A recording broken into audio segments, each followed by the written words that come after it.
Tolles. Here. Vice Chair Wallace. Here. And Chair Sharp. Here. We have a quorum. Thank you, Mr. Ragsdale. I would like to remind you that copies of today's agenda are located at the front right podium if you need them. If you wish to be a speaker on any case that is on today's agenda, please fill out attendance speaker's card located at the front podiums. Once you have filled out the card, please bring it up front and hand it to one of our DPD staff members located at the left podium. When that agenda item is called, you will be given an opportunity to speak. At this point, I would like to read our conflict of interest statement. The adopted policy of the Land Use Control Board requires that any member of the board recuse himself or herself from any participation in the discussion or voting on any matter on the meeting's agenda in which he or she may have direct or indirect personal interest. The member shall vacate his or her seat during deliberation on any matter from which they have recused themselves. An abstention may substitute for a recusal for the purposes of maintaining a quorum. I would now like to get approval of our minutes from our last meeting. May I please have a motion? I move to approve the minutes. Do I have a second? Second. Is there any discussion? Is there any discussion? All those in favor say aye. Aye. Those opposed, nay. Motion carries. Thank you. Do we have any director's remarks today? We do not. Do not. Okay. Mr. Ragsdale, would you please give a secretary's report for this month and an explanation of today's procedures? Thank you, Madam Chair. I do not have a secretary's report, so I'll go ahead and proceed with the meeting. At the beginning of today's meeting, we will establish a consent agenda for those items where no one in the audience or on the board is requesting an individual public hearing. After the consent agenda is established and approved, we will move on to the regular agenda.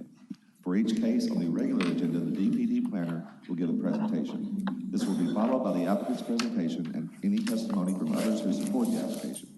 The applicant and supporters will be given a total of 10 minutes. Following each speaker, the chair will ask the board members if they have any questions for that speaker. Next, the opposition will be given a total of 10 minutes to present their case. Following each speaker, the chair will ask the board members if they have any questions for that speaker. Finally, the applicant will have a 3-minute rebuttal period under the same rules. Following all the presentations and after all parties have been heard, the chair will ask the board members if they have any additional questions of anyone who spoke. Then the chair will close the public hearing portion of the case, entertain a motion on the matter, discuss, and then vote on the application. If an applicant or any speaker would like to be heard after the conclusion of the public hearing portion of the case, or if a board member wishes to hear any additional testimony from any party for additional clarification, a motion will need to be made along with a second, and then the 2/3 affirmative vote of the board is required to reopen the public hearing portion of the agenda item. If the public hearing is reopened, both the applicant and the opposition will be allowed an equal amount of time to provide additional testimony. After the additional comments, the board will close the public hearing portion of the case and deliberate and take a final vote. Again, if any member of the audience wishes to provide testimony in support of or in opposition to a case, he or she will need to fill out a speaker's card. These are available at the front podium. Speaker's cards are not required of applicants since their names are already part of the public record. Thank you, Mr. Ragsdale. The board is a supporter of community involvement, and we certainly welcome neighborhood comments and feedback. We are respectful of the fact that many of you have taken off work or adjusted your schedules to be here today, but we ask that your comments please be made within the time frame allowed. If there are multiple speakers, please try not to be repetitive so as to make the most of your side's 10-minute time allotment. Lastly, I'd like to ask you to silence all your cell phones so as not to interrupt or disturb anyone during today's meeting. We're now going to move to the consent agenda. With our procedures now explained, I would like to introduce to my right Ms. Lisa Wilbanks, who will be this morning's consent agenda chairperson. Ms. Wilbanks will read items 1 through 27 as a consent agenda. Once the consent agenda is read, if you wish to discuss one of those items individually, please come forward and give us the item number, and we will pull that case. We will then vote on the remaining consent agenda items as one vote, and following the vote, we will hear the cases that were pulled individually. Ms. Wilbanks, would you proceed, please? Yes, ma'am. Item number 1 has been withdrawn. Item number 2, case PD 2023-005, formerly Z22-11 in Whitehaven. The request is a plan development to include a retail shopping center use that is permitted in the CMU 1, where the current zoning is residential 6, at 1110 Byfield Drive. Staff recommendation is approval with conditions. Item number 3, case MJR 23-03 is held. Item number 4, case SD 23-01 is held. Item number 6, case S23-11 in Colonial Acres. The request is a 4-lot commercial re-subdivision at part of 4571 Quince Road and 4615 and 4657 Quince Road. Staff recommendation is approval. Item number 8 is held. Item number 11, case MJR 23-09 in East Memphis. The request is a major modification to convert a public street to a private drive at 35 Weishwood Drive. Staff recommendation is approval with conditions. Item number 12 has been withdrawn. Item number 13, case MJR 23-11, CO in Carterville adjacent. The request is a site plan review of entry features for the Quinn Ridge PD at 1476 Quinn Road. Staff recommendation is approval. Item number 14 is held. Item number 15 is held. Item number 16 is held. Item number 17, case S23-13 in Whitehaven. The request is a 10-lot major residential subdivision of approximately 5.81 acres at the southwest corner of Hester Road and Richland Drive. Staff recommendation is approval. Item number 18, case S23-15 in East Memphis. The request is a 2-lot major residential re-subdivision of Lot 235 and part of Lot 236 in the south track of the village subdivision at 551 Williamsburg Lane. Staff recommendation is approval with one condition. Item number 19 is held. Item number 21, case SUP 23-03 in Southwest Memphis. The request is a special use permit to allow a child care center at 400 West Levi Road. Staff recommendation is approval with conditions. Item number 22, case SUP 23-04 in Bartlett adjacent. The request is a special use permit for a convenience store with gas pumps at 2115 Sycamore View Road. Staff recommendation is approval with conditions.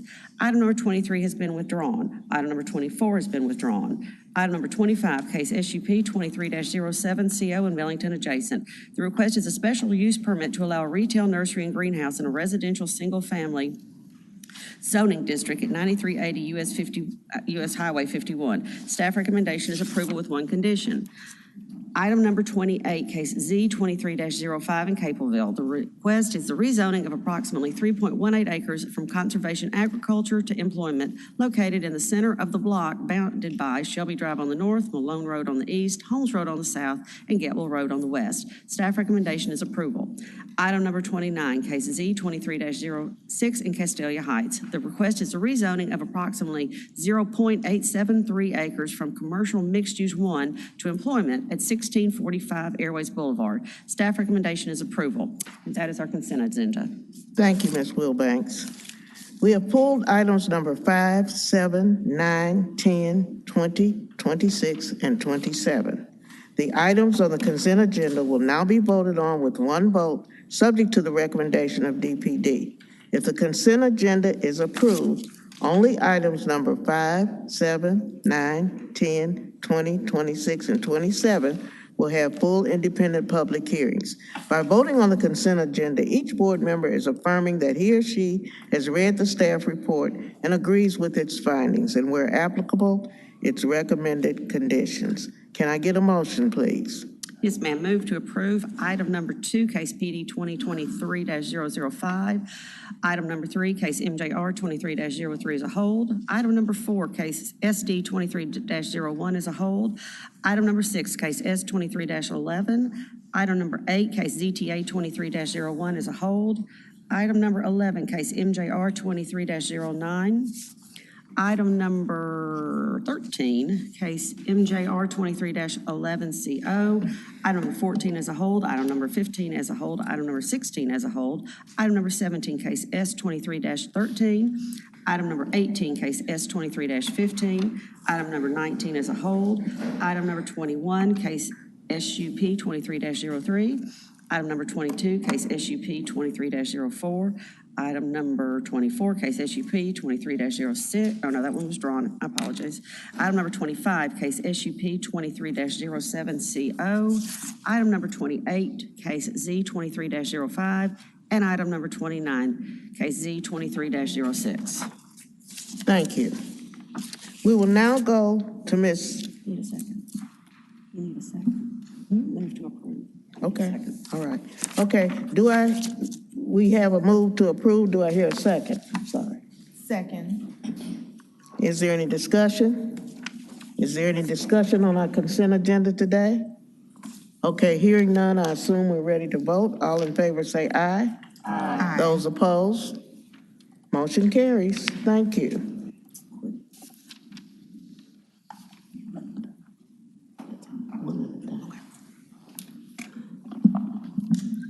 I would now like to introduce to you Ms. Desiree Lyles Wallace, on my left, who will be today's regular agenda chairperson.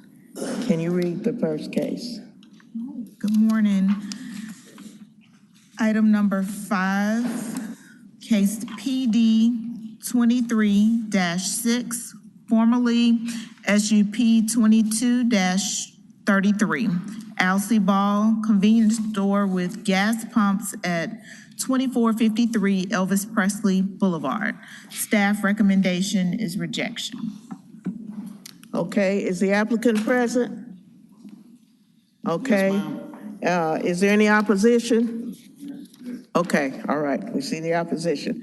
Okay, applicant, if you will give us your name and address and cite your case. And what was that? Tell us About the case? Tell us about your case, Oh, yes. okay, I got you. My name's Ethan. Oh, I'm Sandiford. sorry. I'm sorry. There's so many people in here, I'm excited. I am so sorry.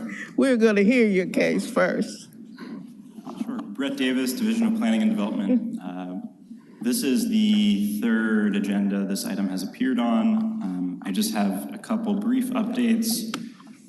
We did receive a 5th letter of opposition, which is in your staff report.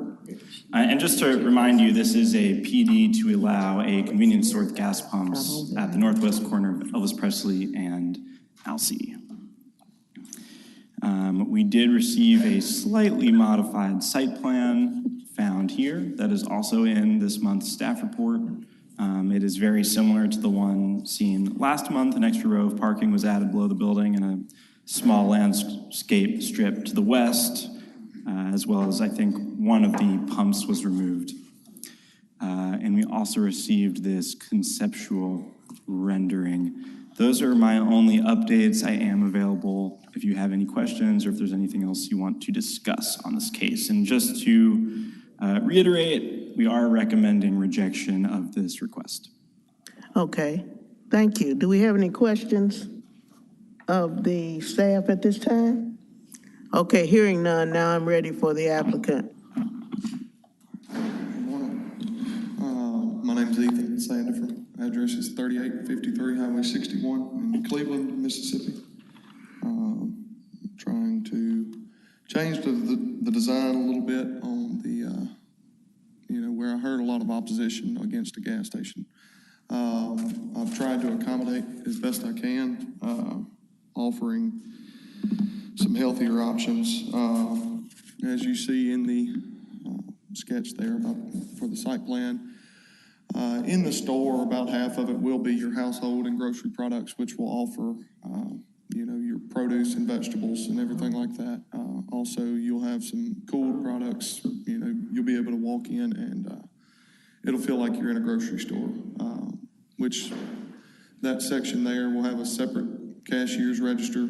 So if someone wants to come in, spend some time and do a little shopping, they can. But also you will have a deli that'll produce fresh hot meals. Also one thing that I've mentioned to a lot of people that, they said, we want something different. We want something different. I said, I completely understand and I'm trying my best to accommodate there.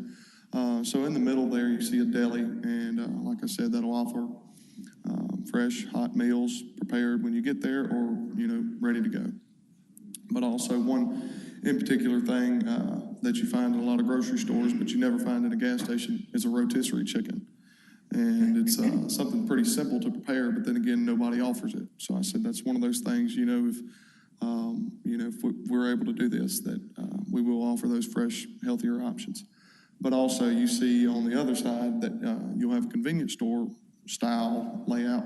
And that'll offer your beer and cigarettes or whatever there, your typical convenience store products. You can walk in, walk out, and have a 2-minute trip versus the grocery side where if you want to spend some time, you can. Like I said, I've tried to accommodate the opposition, and I think that's why we held last month is that there needed to be more discussion. And I've reached out by email, text message, even held a meeting at the location there.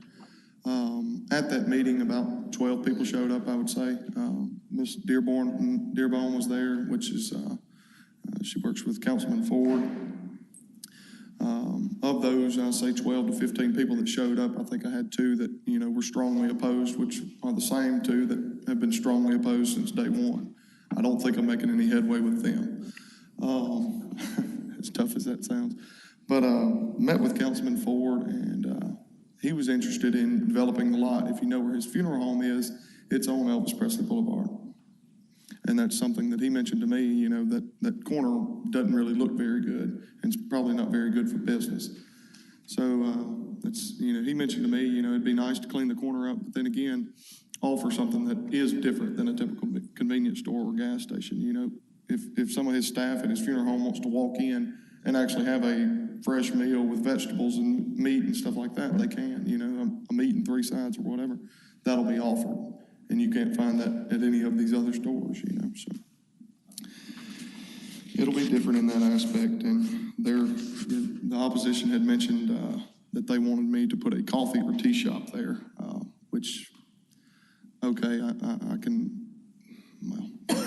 I don't really understand that, because if you offer coffee and tea and that's your sole product, and maybe you have some cookies or croissants, but let's just say that 10 out of 50 people like coffee and croissants, but what about those other 40 people?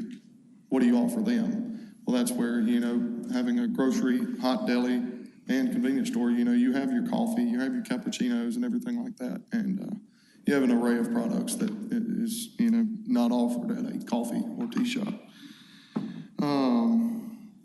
Anyway, I'm speaking with my client, he said, what's these 2 people that, strongly oppose? He said, I don't understand, what they're not understanding is that he has to protect his investment just as much as anybody, If he's gonna throw a bunch of money in this project and actually build it from the ground up, well, first we've got to demolish that thing, which costs, but he has to protect his investment too. And being that way, he has to keep it clean and keep it tidy, and be respectful to the community members and stuff like that. So it's a trade, that's all business is a simple trade, but I guess what they're thinking that this is just about to be some, run-of-the-mill thing, but my client's a little bit different than I guess a lot of people. He doesn't go for mediocre, so. But yeah, to remain profitable, he has to keep everything in a good order, so I just hope we can kind of make a decision today. That's all I've got. All right, thank you. Do we have any questions right now of the applicant? Okay, hearing none, we do have 8 people that want to speak in opposition. You have 10 minutes, so I calculate that about 1 minute and 15 seconds per person. So try to make your 1 minute count. If you have a certain way that you want to come up, I'll let you come up as you desire, but other than that, I can call the names. So do you want to come up? Okay, one at a time. Give us your name and address. Good morning, Frank Johnson, 1473 Compton Avenue, legacy resident of the Alcibal community and president of the Alcibal Community Association. Currently, there are 2 other gas stations at this location. We are an environmentally compromised community. We do not need a 3rd gas station poisoning us.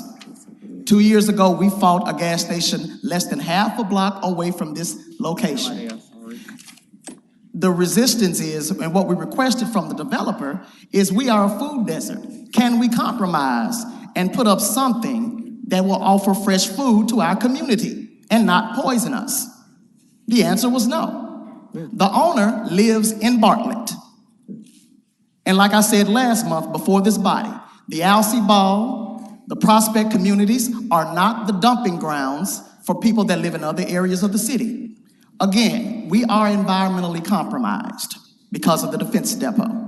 We do not need, nor do we want, another agent of contamination in our neighborhood while people profit off of it that lives in the suburbs. Now, ask each one of you this. Would you want to see 3 gas stations at one intersection in your community? No, you would not. And if you know that gas station, because they're going to have to dig into the ground to put the tanks in, those tanks are probably going to leak into Nonconnor Creek, which flows back towards the interstate. We do not want this. And we met with the developer to see if we could come to a compromise. And that compromise could not be reached. And when we said that we did not want that, and we actually did have a community meeting where the majority, or no, pretty much all of our community members that we met with said no to this. So when he talks about these 12 people, I would like to see those 12 people, unless he had another meeting that we were not invited to. There were more than 2 people that were resisting this. And like I said last month, the Alcee Ball and the Depot communities will no longer be misused and will no longer be the dumping ground from suburban owners who want to profit and not give back to our communities. Thank you. Thank you, sir.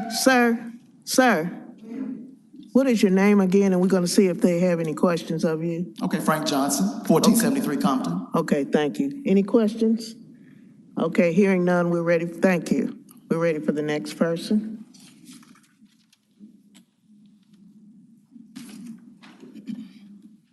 Name and address.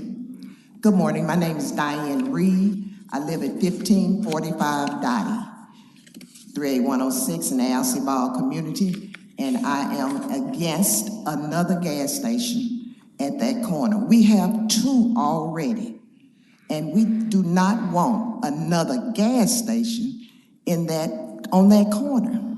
Both of those gas stations sell food, beer, drinks, everything we need, gas. So that's enough. Thank you. Thank you. All right. Yes, good morning. David Payne, 1217 Alcee Road. I'm with 60.1 Neighborhood Association. This is right in the backyard of our community. We were here 2 years ago, 1 year ago, with the same problem with this gas station truck stop that they want to present and put in the neighborhood. It goes with lights, crime, everything that we're totally against. We did reach out because we're just a cooperative organization. We said no, but they didn't want to listen. They just want to force feed whatever their agenda. Like everyone else said before, we already have gas stations in that corner. We already have those problems. But the residents have spoken. All the Prospect Association, 60.1, Alcee Ball, we say no. We did this with the Norris Road. And we ask you to just please continue to reject this. Thank you. Thank you.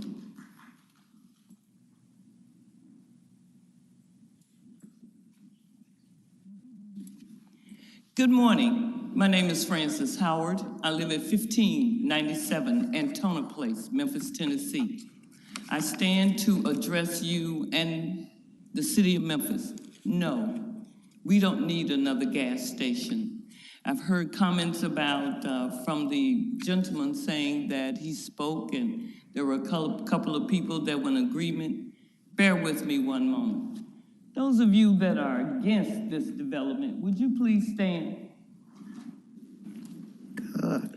Just as you worked yesterday, here are your people telling you today, we don't need it. Thank you for your time. Thank you. Good morning. My name is Sherry Wade. I live at 1495 Compton Avenue. I'm here to oppose this gas station at that site. We met with, I'm the secretary of the Alcee Ball Community Association, and we met with our neighbors.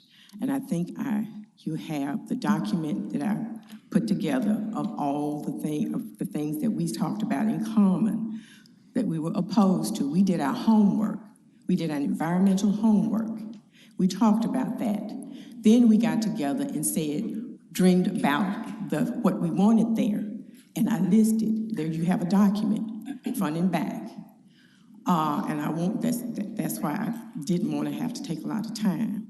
But what I do want to ask of the gentleman, to present me with the sign-in sheet with those 12 names on it, because I didn't see 12 people when I was there. And yes, we spoke very pointedly about what this community needs. We are health compromised. We are the sickest city in this state.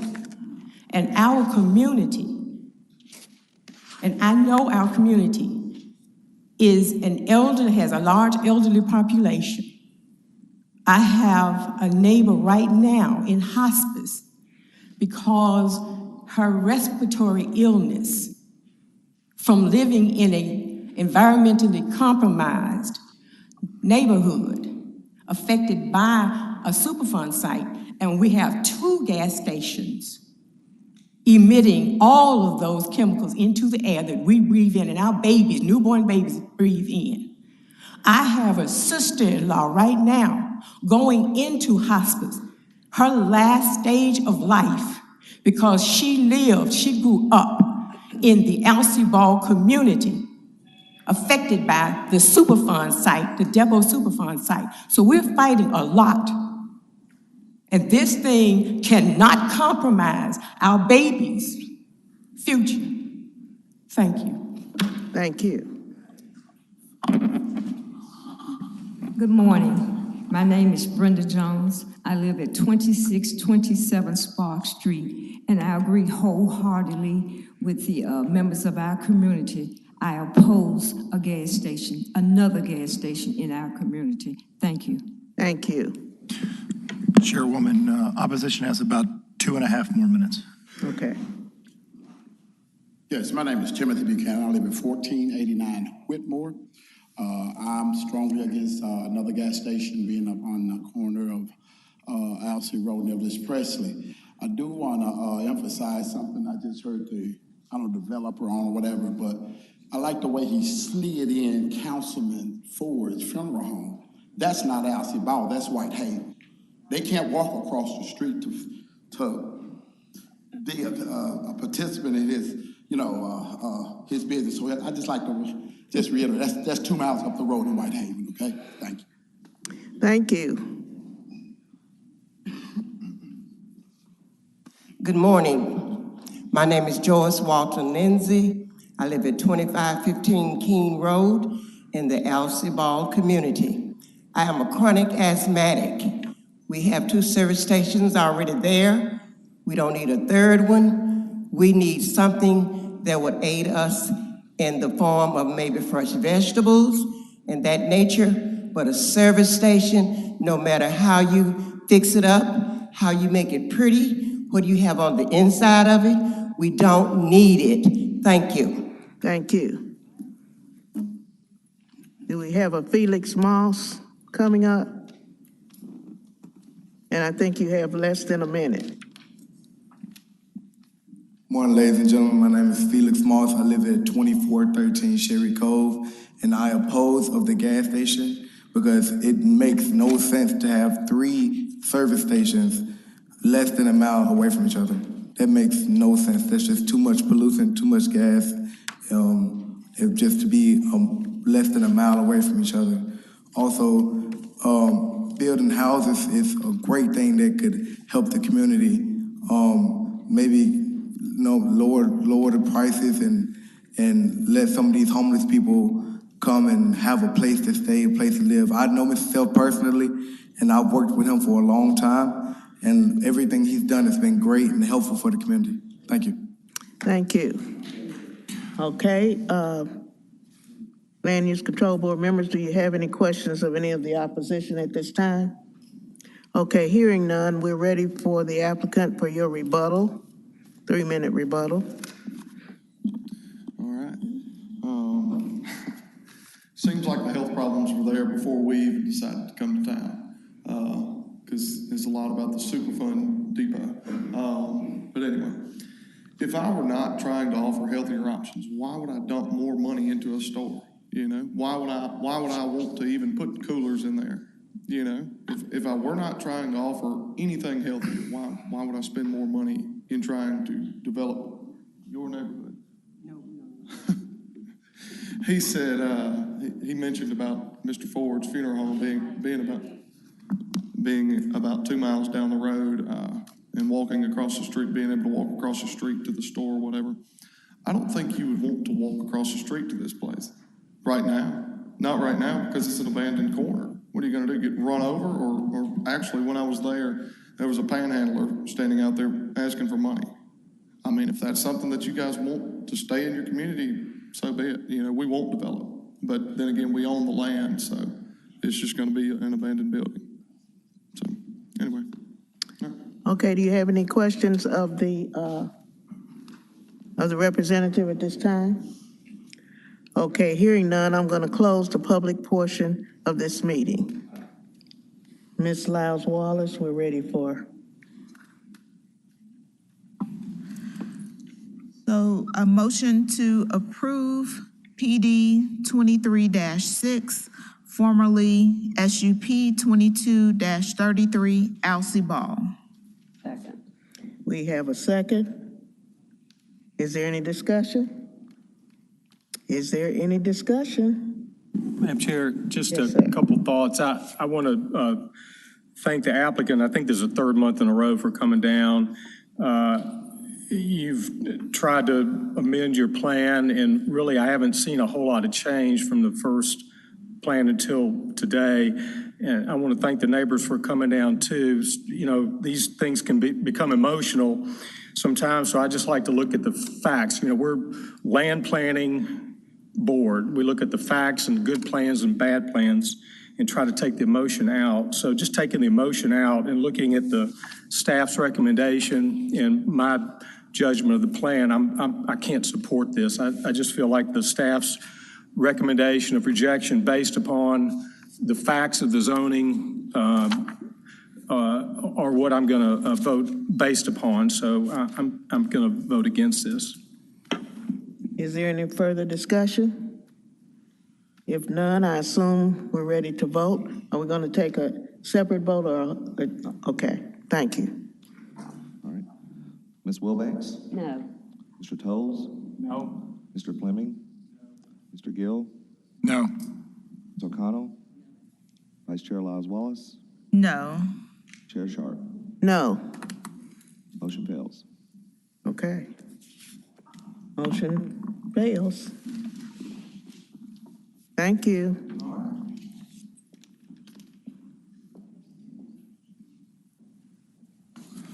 Okay, we're ready to call case number 7. Right, case number 7, S23-12, Coral Lake, 3-lot major residential re-subdivision at 1701 Alcee Road. Okay, thank you. By the way, that motion failed, so. Oh, okay.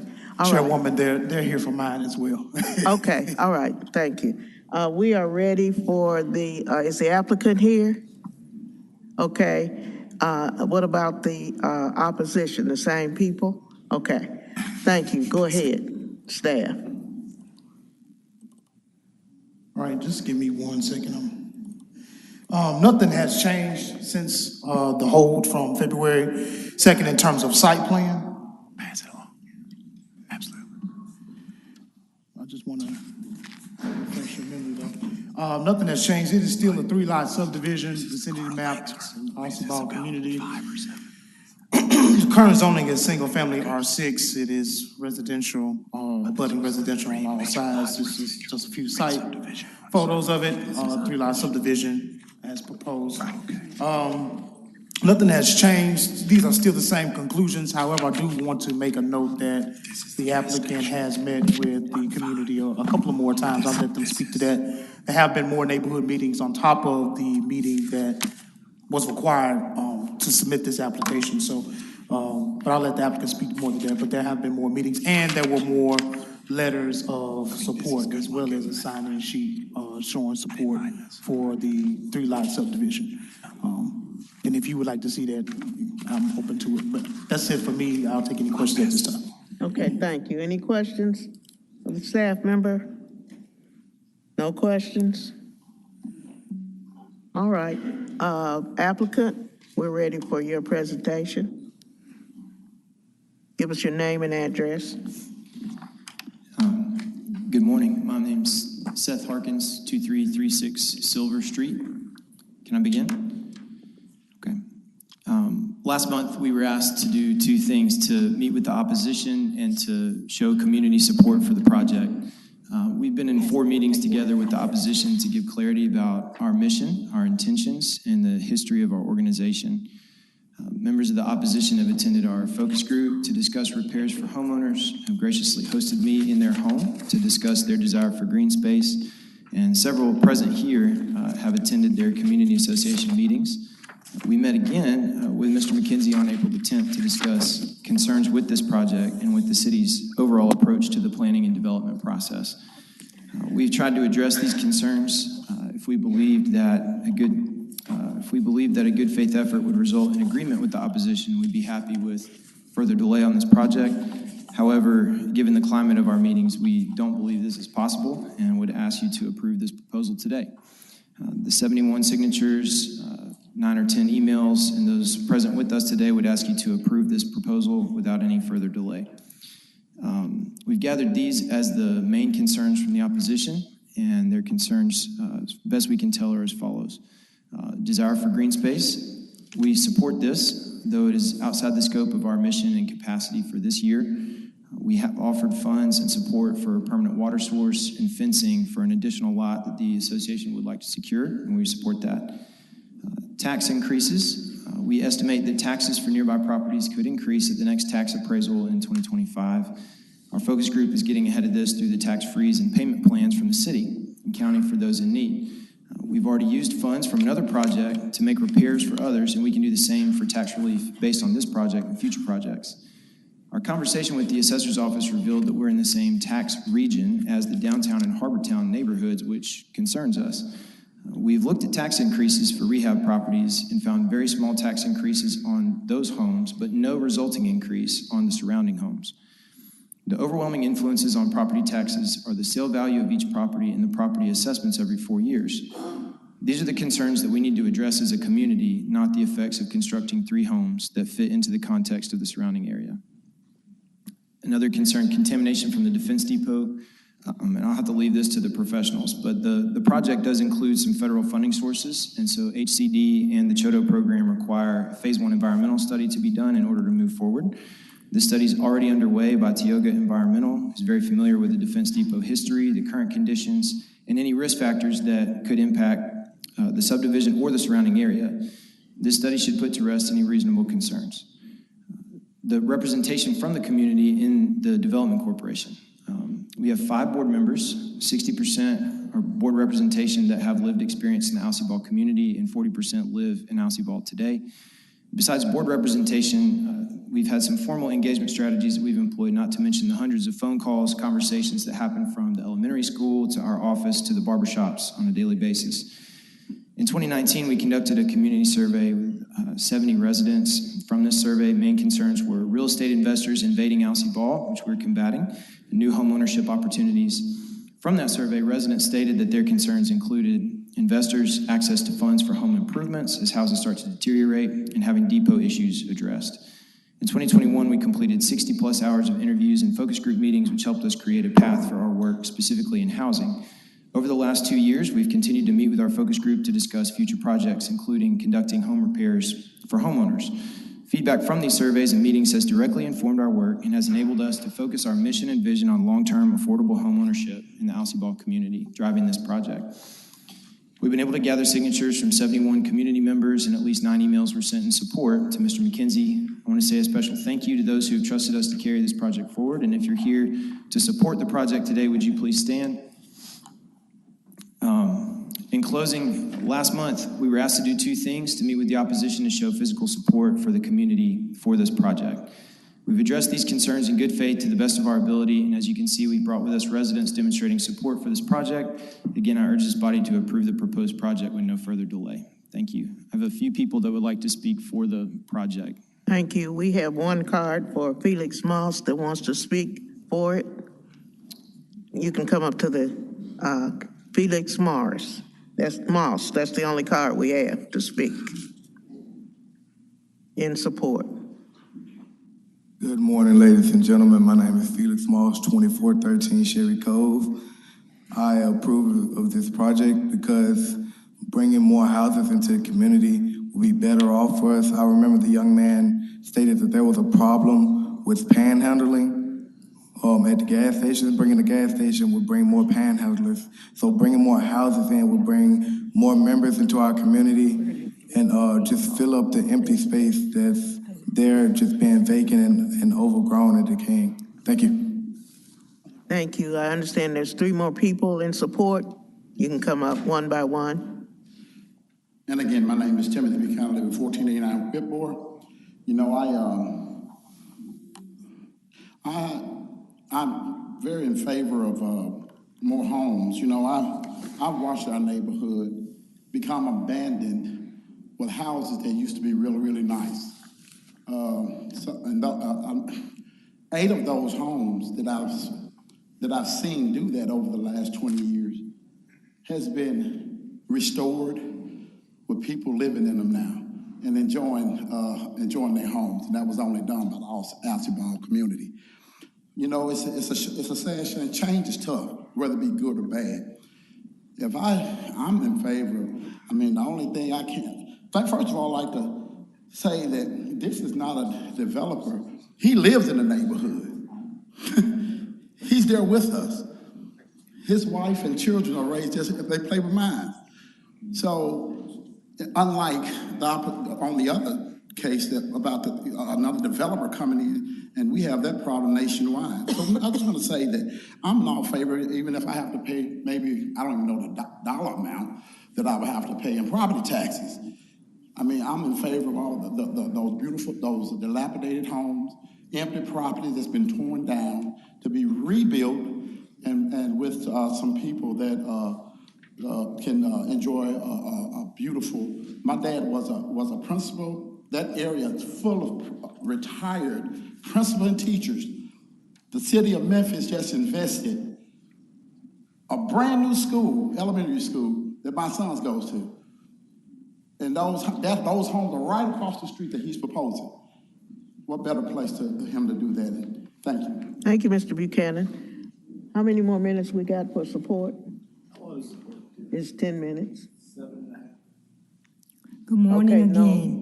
My name is Brenda Jones. My address is 2627 Spark Street. And I'd like to say that our homes were where my parents bought over 60 years ago, were one of the first homes built in the Alcee Ball community. I moved back 30 years ago to be near my retired parents. I love the neighborhood. I'm excited about new homes and the growth that I've seen in the last couple of years. And I would also like to make a mention that not only is Seth Hawkins his heart is into rebuilding our neighborhood. And therefore, he lives in our neighborhood. So he knows some of our needs. He knows some of our wants. And this is good for my mom. I can take her and ride her around the neighborhood, and she can see the growth that was there when we first moved in 60 years ago. Thank you. Thank you. Now, that's 10 minutes with the applicant. Support and the applicant. Okay. Thank you. Give us your name, please. My name is Diane Reed. I live at 1545 Dottie Avenue, and I totally support the building of homes at 1701 Manchester. Thank you. Thank you. Okay. Are you in support? Excuse me. Are you in support? Yes, ma'am. The one that's coming up now? Not you, her. Okay, well, we got to get our questions if we have any. Anybody have any questions of the applicant and or support at this time? I just have a quick question. The renderings that are coming around, are those your renderings of the houses? You can just answer from there, yes or no. That's opposition, okay. Okay. We're ready for the opposition, and we have 8 cards. I think you have the same 10 minutes. So come on up as you want. Give us your name and address.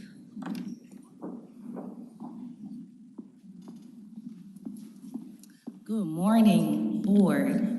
Former Councilwoman Terry Dockery, Astridge is 1527 West Lawn Drive, Memphis, Tennessee, 38114. So again, thank you again for hearing us out. Let me say this. I have been a part of making sure we meet the needs on both sides of the community as it relates to the applicant and of course the opposing team. However, one of the biggest points with this meeting would be is that the person who is heading outside of Mr. Hawkins is not here, he's not present, which plays a valid role in making sure that the needs of what is being requested and needed for both sides of the demands of this building. Sometimes when we don't get a chance to see who is our present and which way this thing is moving, that plays a role in us making decisions and moving forward. Because then you only hear one side of the development plans or the thought process as it relates to this whole entire project. On one day this week, there was a meeting. I can't remember, I think it was Tuesday.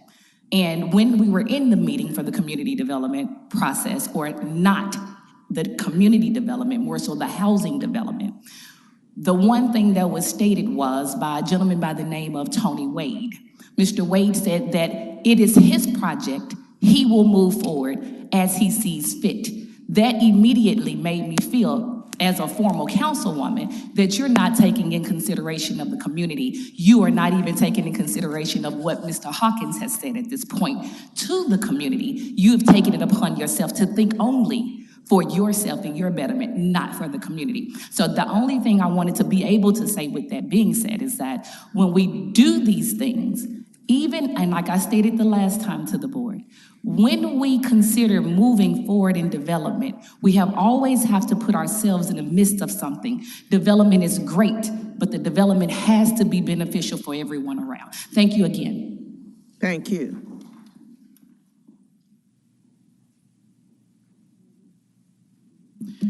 Frank Johnson, 1473 Compton Avenue. Well, I'm going to follow up. Last month, I stood before this board, and we were encouraged to work with the Alcee Ball Development Corporation. In my tenure as president of the Community Association, we've made every attempt to form a working relationship, but almost at every level, we've been undermined. Now, my good friend talked about the meeting that was held on Monday.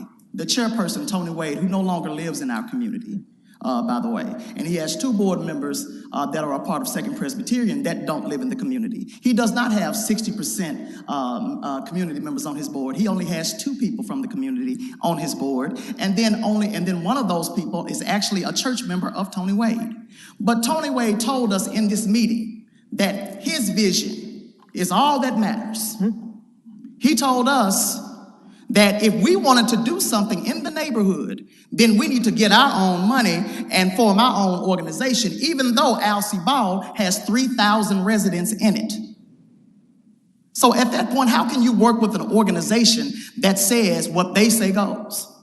Now, in this process and in my 3 years of being over the Community Association, we've made every attempt to form a working relationship with this organization. We've even suggested, there's a house that they actually acquired. My neighbor, Sherry Wade, even said, Seth, name your price because I want to expand my homeschool program. Name your price in rent and I will pay that because I want this to happen. It was approved initially, a couple of weeks later, for no explained reason. It was a hard no. We now know because that was not part of the vision that Tony Wade has for the community. And Tony Wade's vision does not include the community. And so again, when we show up in these spaces and it seems like we're upset, we are, because we have tried to work this situation out. We now know that Self and this organization has been going around the community trying to get people to sell them their property. My good friend, Eric Gatewood, that I grew up with, told me a couple of days ago how he was basically harassed by this organization to sell his property. Now, help me to understand. To help a black community, why do you need to absorb the properties? And this young man, my friend, is working 2 jobs to renovate his family house. Now, according to Seth, he's raised $400,000 in the name of our community. Why not use some of that money to reinvest it and help these community members do these projects? But instead, we get a development. And then honestly, we're being told that we have no choice, no say, no nothing in it. So how would you feel if you have been in a community 45, 65 years, and somebody that was moved into your community by Second Presbyterian all of a sudden gets to make the decisions for your community?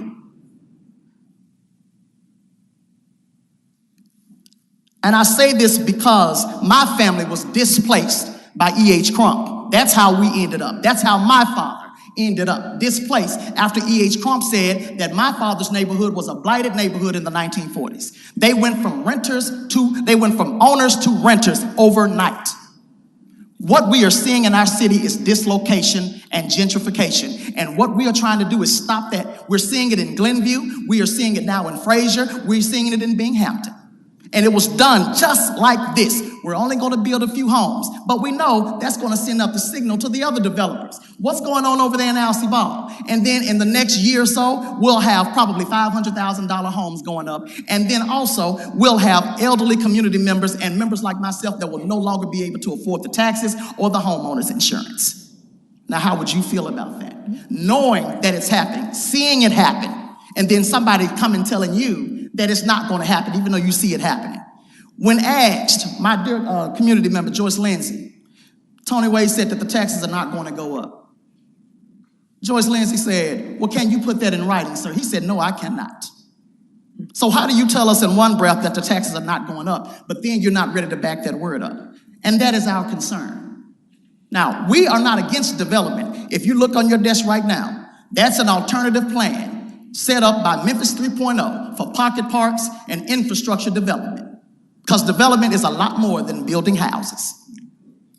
And this is approved by your Memphis 3.0 plan.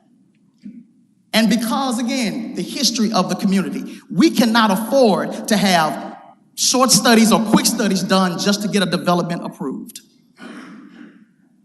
So please take that into your consideration, and please listen to the community members on this issue, because we are fighting for our well-being. We are fighting for the legacies of our mothers and fathers. We do not want to be pushed out of our community.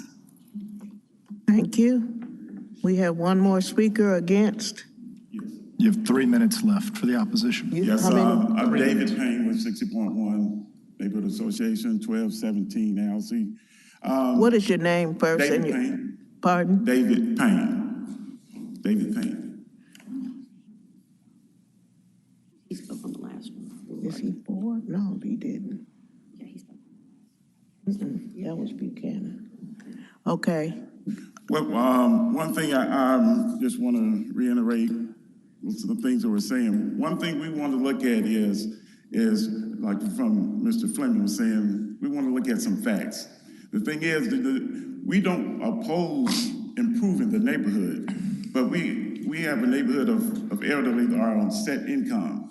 If you do this project, and this project, the houses are $180,000 property tax increase. That's going to start here. It's going to increase here. It's going to increase there. And the majority of the neighborhood are elderly, and they cannot afford that property tax increase. So what I would ask you is to table this, have a study to see what this property tax would be. We're not opposing improving the neighborhood, but this is not in the best interest of the neighborhood in the way it's been presented. So we ask you to oppose it or table this to do more study basically on the property tax on this. Thank you. Okay, any questions of the opposition at this time? Beg your pardon?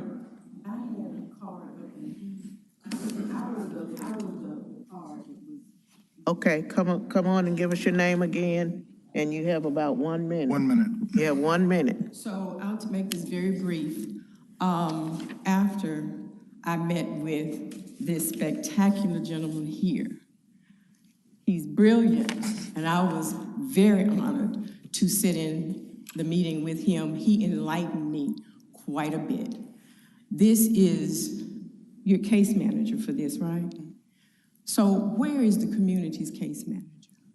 Where is the people? Where is the person to come to the community to talk to us and inform us and walk us through what this thing is and the planning and what it takes, all the technical details? Because all these people that stood up and said that they were for it, they don't know what this is all about. They don't have that information. Now, I'm not going to talk against them. I'm just saying it be informed about what you are voting or standing for. I'm not here for the present. I'm here for the future. Where this thing goes eventually, because once they land those houses, it's up for chance. In this economy, it's no guarantee that low-income people are going to be able to keep those houses. Now, what I'm asking you to do is to put this on pause. We haven't gotten our environmental impact surveys report back. Ma'am, you're out of time. You're out of time. Okay. Okay. Thank you. All right, no, that's it. We're ready for that's it on the opposition right now, period. Okay, we are ready now for the rebuttal of the applicant. Rebuttal of the applicant. He has 5.5 minutes 3 minutes. left, plus 3 minutes. Did he have any left? No, He they did. didn't have any. They He did. He had 5.5 minutes left. Okay, 5 minutes. Thank you. I don't have that much to say. Tony Wade is our board chairman. He helped launch the vision of this organization and develop a partnership for some seed funding, which has been going for some time now from Second Presbyterian Church. We're also in the process of doing many of the things that were suggested in helping people to apply for the tax freeze and tax abatement programs that are available, and also committing funds. With this project, the pricing that we're proposing and the cost of construction right now, we believe we're going to lose quite a bit of money, and the commitment to home ownership of new homes, high quality homes, brick facades, deep front porches, fitting into the context of the surrounding area, and doing this in a way that will match pricing of homes that have been sold within the last 2 or 3 years. We believe this is a good fit. Also, as the proposed development from the opposition can take place in many different places in the neighborhood. So we appreciate the energy and the debate, but we would like to move forward with this project.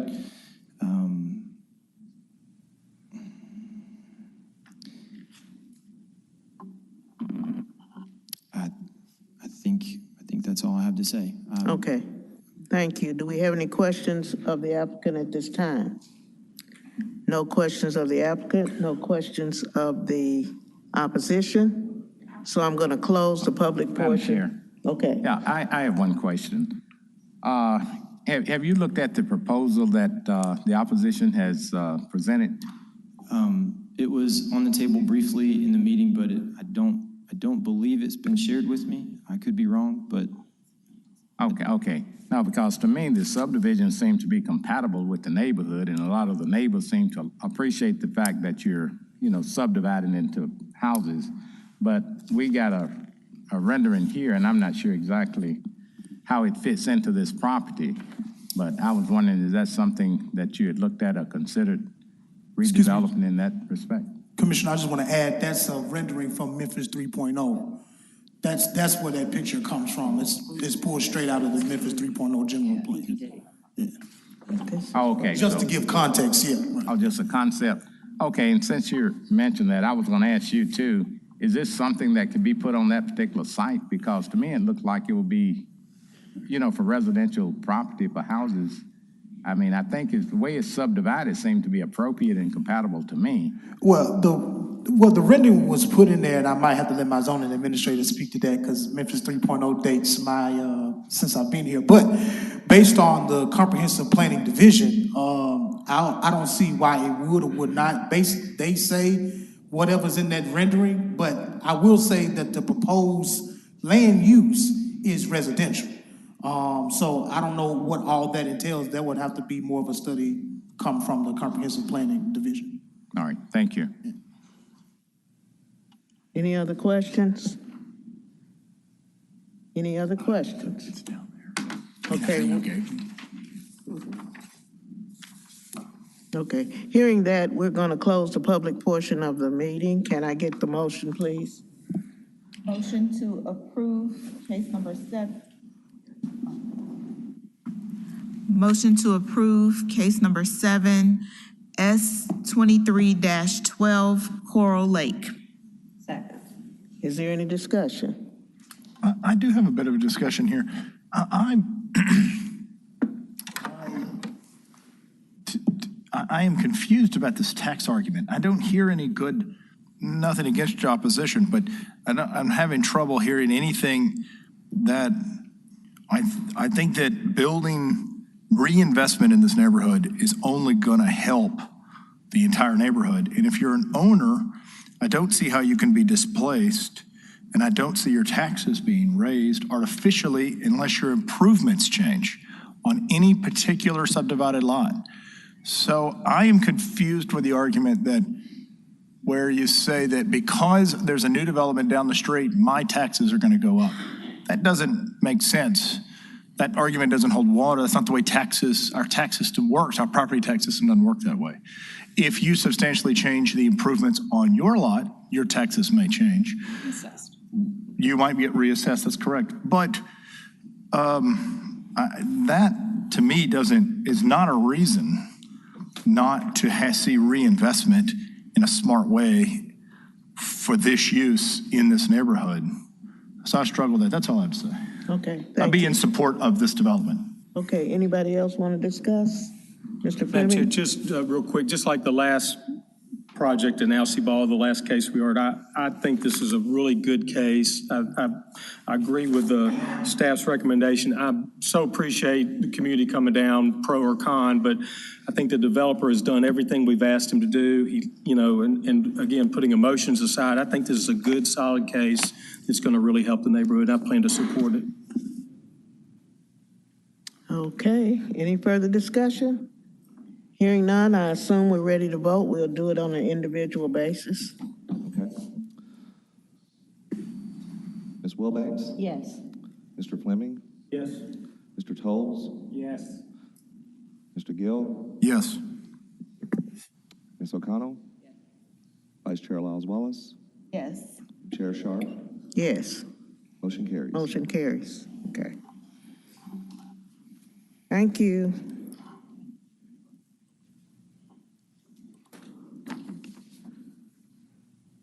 Okay, Ms. Lyles Wallace, we're ready for case number 9. Okay. Case number 9, MJR 23-07, Raleigh, correspondence to PD 00-370. Preliminary site plan for a proposed convenience store with fuel pumps upon a 7.6 acre parcel located at the southwest corner of Warford Street and Cypress Road. Staff recommendation is approval with one condition. Thank you, Ms. Lyles Wallace. Okay, is the applicant here? Yes, Madam Chair. Okay, and opposition? There's opposition, okay. Thank you. Staff, can you give us the case, please? Yes. Good morning. I'm Laura Lambley with the Division of Planning and Development, and I will be presenting major modification 2023-007, which is a correspondence case to the earlier PD 2000-370. The request is for preliminary site plan approval for a proposed convenience store with fuel pumps and a truck stop, which is a permitted use by right within the earlier approved plan development. The area of the site is approximately 7.6 acres. A total of 12 notices were mailed to the adjacent properties as required by the UDC, in addition to 2 public notices which were sent to the Raleigh Community Council and the Scenic Hills neighborhood group as required by the outline plan conditions.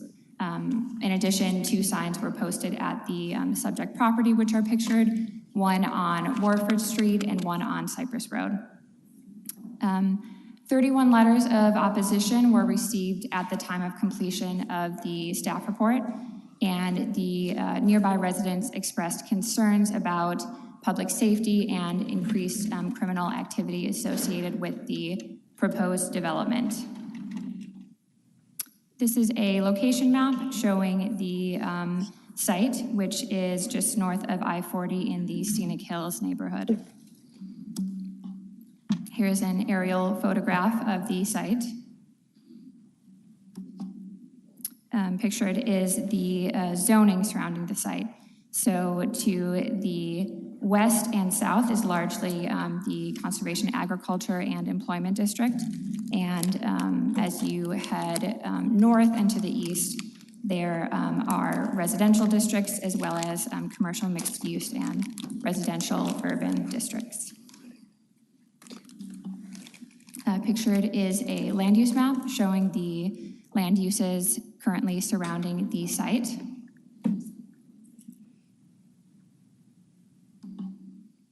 Pictured here is the site as seen from Warford Street, and the trees are on the site's eastern border.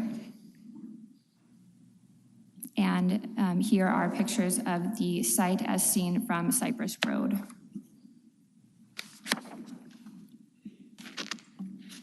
This is the outline plan that was recorded as part of the original plan development. And pictured here is the currently proposed site plan. In the dashed red line indicates the current boundaries of the 100-year floodplain. The development is currently located outside the limits of that floodplain and is arranged in compliance with the setback conditions of the underlying employment district. These were the elevations provided of the proposed convenience store, which would feature a brick masonry veneer. So I received comments from the Office of Sustainability and Resilience speaking to some of the risks that are correlated with developing at this site, particularly as concerns flooding and potential seismic activity as well. So I will state that some of the recommendations that were made by this office would be addressed during the later engineering review if the preliminary plan is approved. The Office of Comprehensive Planning provided comments stating that the proposal is consistent with the Memphis 3.0 comprehensive plan. In conclusion, the applicant is requesting preliminary site plan approval as required by the outline plan conditions. The proposed use, which is a truck stop and convenience store with gas pumps, is a use that is permitted by right within the underlying employment district. The site plan is largely in conformance with the outline plan conditions and UDC standards, specifically concerning the bulk regulations, parking requirements, and required landscaping. And again, a portion of the site is within the 100-year floodplain, and following preliminary plan approval, if that were to happen, the exact location of these structures and steps that would be necessary to allow for this development would be determined by the engineering review as part of the later administrative site plan review. This staff is recommending approval with one condition pertaining to administrative review and approval of the final building elevations by the Division of Planning and Development. And this concludes my staff report. Thank you. Any questions of staff on this one? Okay, hearing none, we're ready for the applicant to make your presentation. You have 10 minutes. Thank you, Madam Chair. My name is Corey Brady, 9967 Bentwood Creek Cove, Collierville, Tennessee. With me today is Steve Peck, owner of the property. If you guys have any questions, we'll be happy to address any of them. Just briefly, in summary of the staff report that Laura provided, this piece of property is already appropriately zoned to permit or facilitate a convenience store with fuel pumps. The Memphis 3.0 identified this property as a recommended, this use as recommended. And the only other case that we discussed, or the only other documentation or Office of Sustainability's documentation, showed they had some basic questions about the zoning of where it's located. And the only thing I'd like to point out is that illustration, if Laura would like to put it up briefly. The red line that they show on that is based on the 100-year floodplain, and this document is inaccurate. I have an illustration that can show it. That in 2007, FEMA updated the 100-year floodplain, and actually the floodplain is less impactful on this property. So that's just a point of clarification on that. I've spoken with sustainability on it, and they're aware of it. Again, I can show you an illustration in FEMA's maps if you would like. But with that being said, this is a zoned piece of property, and we comply with all provisions of the UDC regulating the use. So what I'd love to do is answer any questions you guys have, bring Mr. Peck up if you have any questions of him, but also reserve the balance of my time to respect the opposition and give them a chance to speak. Thank you. Thank you. Board members, do you have any questions? I do have it. Okay. Just to be clear, this isn't a zoning case. All the zoning's in place. The outline plan conditions have been approved. We're here just to look at your site plan. Is that correct? Yes, sir. So the outline plan, any PD prior to 2015 that doesn't have a concept plan, when you bring them forward, you have to get site plan approval by the board just to show compliance with the PD. So yes, sir, it's a site plan approval only. Okay. Thank you. Thank you. Any other questions of him? Okay, we're ready for the opposition. As you come up, please give us your name and address. And remember that we have 10 and you have 10 minutes. So that's about a minute per person. Good morning. Thank you, Chair. I'm here representing Raleigh. Name and address. Rhonda Logan, Okay. 4971 Ridge Park Drive. I am here to share opposition representing the community, 3 areas, EPA, crime, and Memphis 3.0 plan. This project is for a truck stop and convenience store. However, it's for a truck stop, and this is not something that the community is interested in or needs. One, because of it is located in a 100-year flood zone, this creates an environmental issue. There's flooding, immense flooding in that area often, and we do not want to have diesel fuels, truck stops in this area, and a gas station in this area. Not to mention the repercussions of the exhaust and adverse health effects due to diesel exhaust, the release of harmful compounds in the air, and just extensive trucks going back and forth, decreasing the property value. Also, crime. There's a number of reports that show that human trafficking exists at truck stops. It's a proliferation of it at truck stops. There are the FBI crime data report shows that the 3 highest types of robberies are correlated with truck stops. And this is not something that was the heart of Memphis 3.0. If you go back to the land use map, it shows there are many residential areas around. If you look up there, the whole top half are residential or communities who are thriving and trying to make this area better. We do not need a truck stop. It would end up like it was in Lamar. It's not good for the home, the property values. There are churches, schools, residents, and we work very hard to build our community. With Memphis 3.0, identifying Raleigh and Whitehaven as smaller opportunities, we want to continue in the vein of increasing the property values and the quality of life for the residents. A truck stop, though it is a convenience store, and Memphis has the national average is 4 gas stations per 10,000 people, and we have 6 gas stations per 10,000 people, and there's already a gas station there. We don't need another one. So we are very opposed to this for those reasons. The crime, the EPA, and the not consistent with the heart of Memphis 3.0. And therefore, we ask that this plan that was approved in 2023 years ago not be approved today. Thank you. Thank you. Give us your name and address. Aman Devji, 1402 Crossview Lane, Collierville, Tennessee, 38017. I'm myself a developer of gas station and truck stop, what you see that.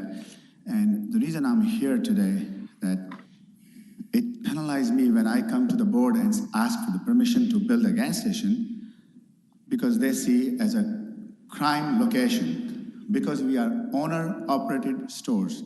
We run our stores. Applicant must be XYZ person, but I'm sure that's not the person who's gonna run the store or bring anything to the community.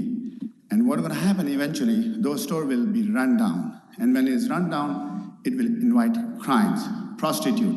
All this, I'm sure you guys are aware of truck stops, bring prostitute in the community. And I have experienced this many, many times. I have done absolutely everything to control this as an operator. When this store will be built, somebody else will be running the store, XYZ person, and he will run to the ground the store. And I'm sure applicant here, whoever is applicant here, is not the one who's gonna run the store or operate the store. That's all I have to say. Thank you.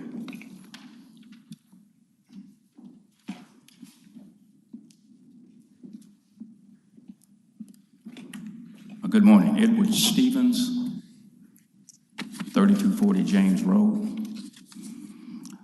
I stand today to say I strongly oppose the proposed truck stop in our community. As senior pastor of Golden Gate Cathedral for 37 years, which is in a very close proximity to our facility, our church has been a positive influence in the Raleigh community, and we're deeply concerned about how this will negatively impact our community. Most particularly, we have a charter school there, Star Academy Charter School, a college elementary preparatory school. We've invested in this community. We have 320 students, K through 6. Truck stops, without a doubt, what is said, truck stops are known to attract crime, known to attract prostitution, known to attract human trafficking, and pose serious threats as the well-being and the safety of our families. And whether you can't really tell on the map, but this is really the mouthpiece of Raleigh. This is the mouthpiece. This is the entrance. This is the gateway of the Raleigh community off of I-40. And that's the last thing that we need, is that kind of element which would spread throughout our community. This is a great concern. Now, I saw signs that there were red signs up saying about the notice. They obviously didn't stay long. Persons were not notified other than this big sign. And I remember red sign, but it was not up very long. I don't know who took it down or whatever. But I'm here to say we greatly oppose what will take place in a community that we're trying to build and sustain and continue to invest dollars in the Raleigh community. Thank you so much. Thank you. We have someone else. We have about 8 more cards up here. Opposition has about 3 minutes and 30 seconds left. Okay, you got 3 minutes. Hey, my name is Sharik Shamsuddin. My address is 421 Tuscumbia Cove East. Like you guys heard, not going off of emotion, but going off statistics, you've heard that, truck stops bring in so much crime, so much prostitution, and, it's extremely concerning for the neighborhoods, for the churches nearby, because they don't want to face something like that. They don't want to go through all these things going around in their community when, it could be left alone as it is right now. There's already gas stations there in that radius. You know, we don't need another truck stop. If you see the side plan, there's asphalt there, meaning there will be truck parking there. Truck parking means that there will be truckers staying overnight. Truckers staying overnight leads to robberies, leads to prostitutions, you know, so many crimes happening on the spot. And, you know, everyone in that radius is going to be affected by that, not just that truck stop.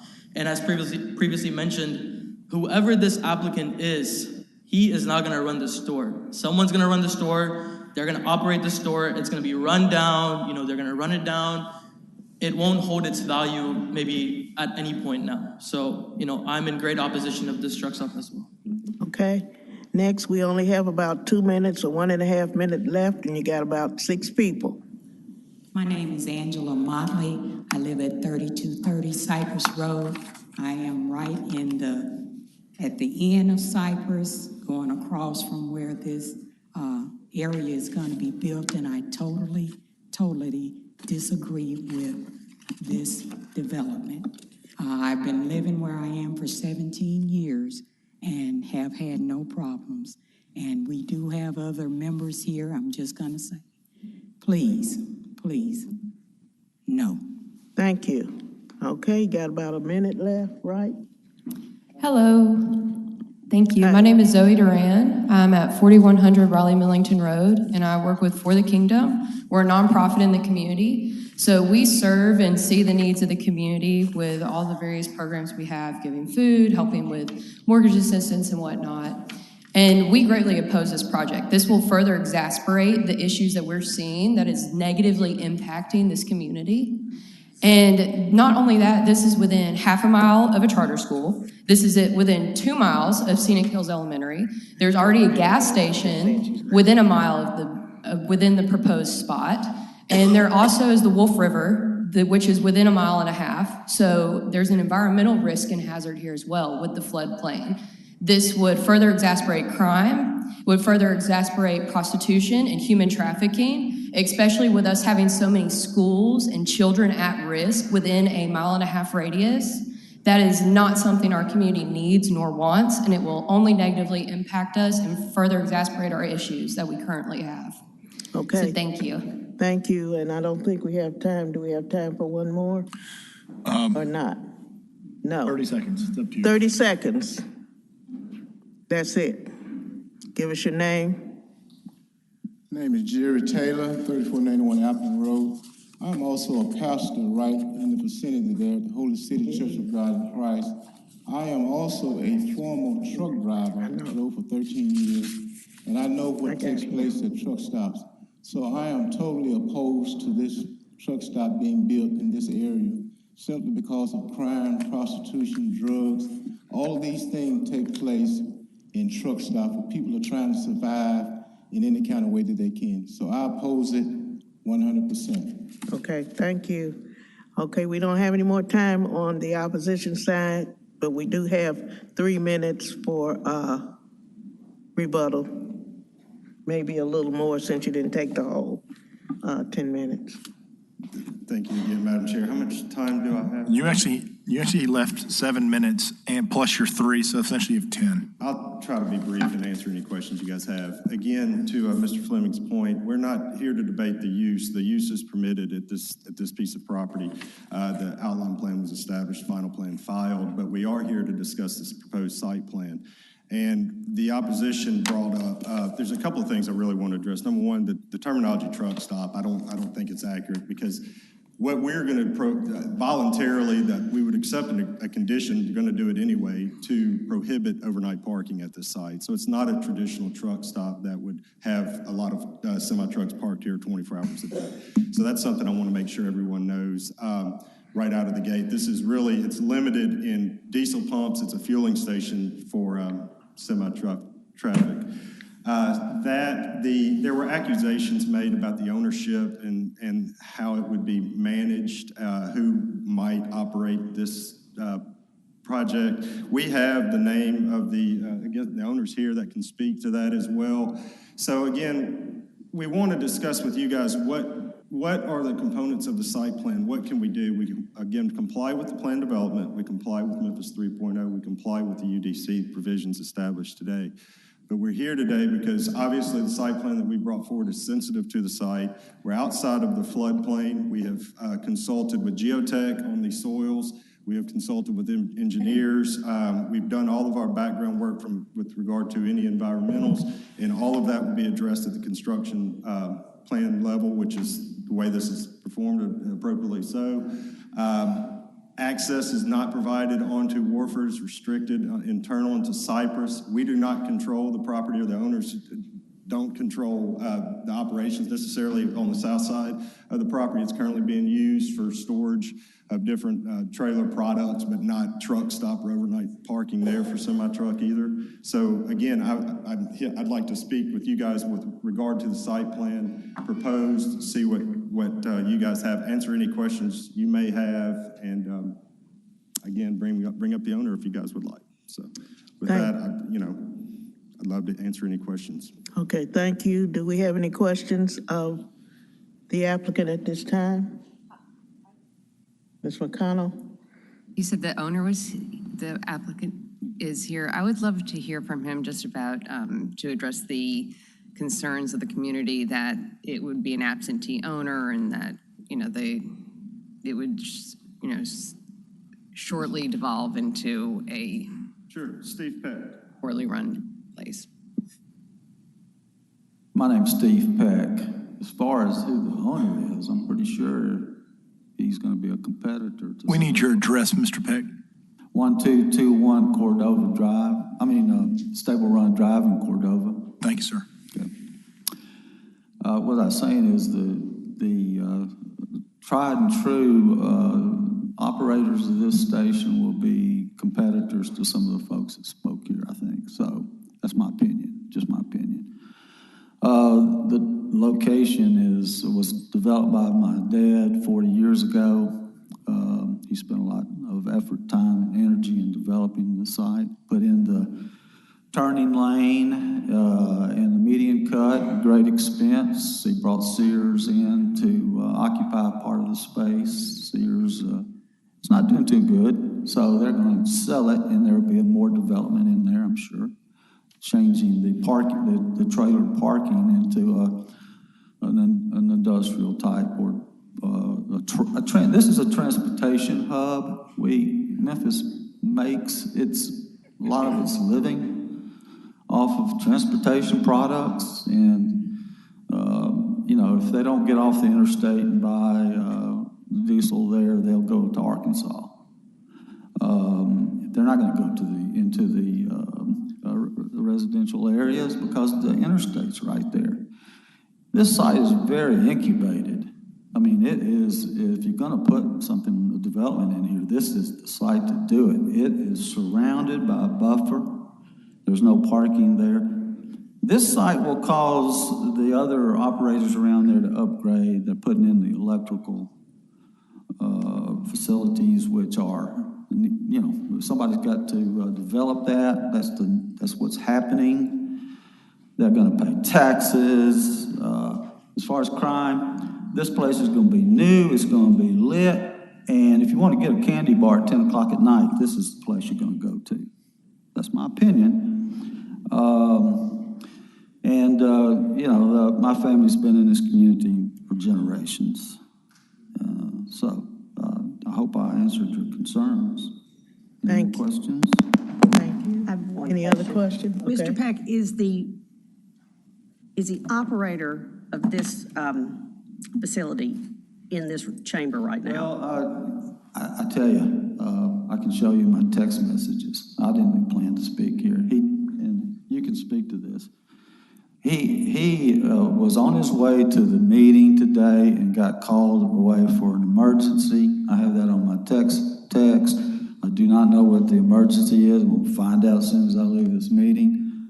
So no, but he's been here at all the other meetings, and he's been involved in this, and his people are operators. Thank you. I received the same text, but obviously you guys don't want to share text messages, but that guy substantiated what Steve said, but they also told me, to work with you guys from site plan relations, what can we do, and have open dialogue with you to whatever potential, which is why I volunteered the no overnight parking. That was one of their things that they wanted to make sure this board was aware of. Okay, thank you. Any other questions from our members here? Okay, hearing none, I'm going to close the public portion of this meeting. Motion to approve case number 9, MJR 23-07 Raleigh, correspondence to PD 00-370. Second. Okay, we have a motion, we have a second. Is there any discussion? I have something to say. Okay, we have two people. Just point of clarification now, it's my understanding that a convenience store with gas pumps, truck stop as a principal use is permitted by right on this site. So because of the EMP zoning, they can build a truck stop on that site. So that's not the issue here. It's approving the property and I guess, like you said, the site plan approval. Okay. That's correct. So what could be different about the site plan that would not be approved? And I'm not sure exactly what we are approving on the site plan. Yes, so as mentioned, the site plan that was submitted does meet the outline plan conditions of the PD as well as UDC requirements. Again, I did touch on some of the environmental concerns of this site. I see. And those would need to be addressed during the subsequent engineering review. Okay, I understand. And I realize this is flood zone, but they'll be outside of the flood zone, so that's no problem as it exists the way it's approved. Okay. Yes, I did not receive specific comments from engineering that anything beyond the standard comments. So again, I don't have the expertise to say the sort of steps that would need to be taken during the a final review of this. That would be determined by the engineering department. All right. Okay. Thank you. Ms. McConnell? I would say that if it was in our purview to vote against it, I would, because I don't think it is a great thing for the community. But that's not what we're tasked with today, unfortunately. They're able to do this by right. So we don't have the power to say this can't be built. So, I would say I'm sorry to the community because I don't think it's the greatest thing for the community.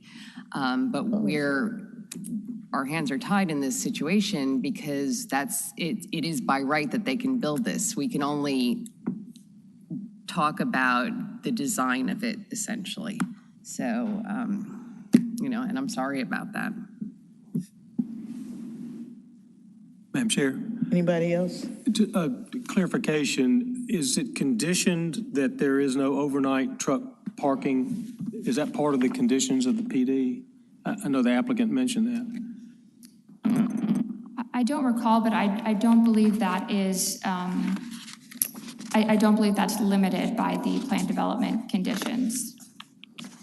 Correct, and if I may, Madam Chair, Mr. Fleming, we don't have it as a condition, but we can add that for sure. I think that was something that Mr. Brady spoke with his applicant about, but. Well, two things. I agree with Ms.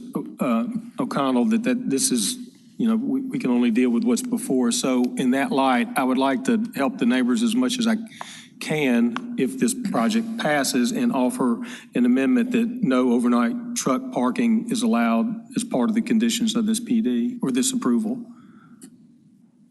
I'd like to offer that as an amendment, Madam Chair. Okay. Motion. I'd like to second that too. All right. So we're going to vote on the amendment and then the motion, or vote on both of them together as amended? If there's no opposition, we can just vote on.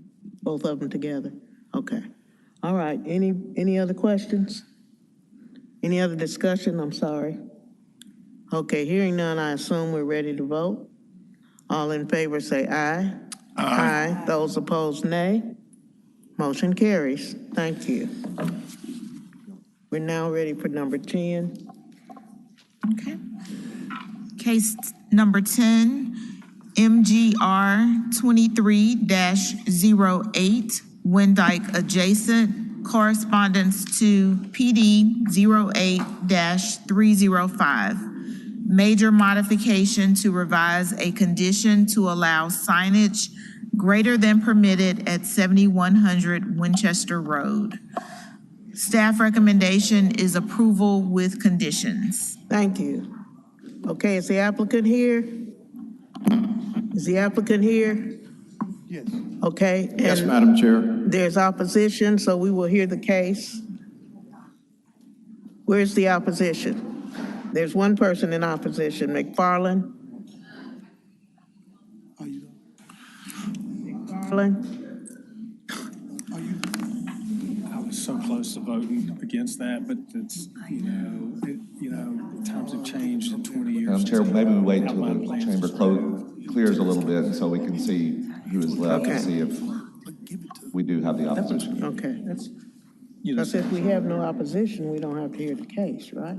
Is that, okay, well, anyway, I'm sure you can use that one.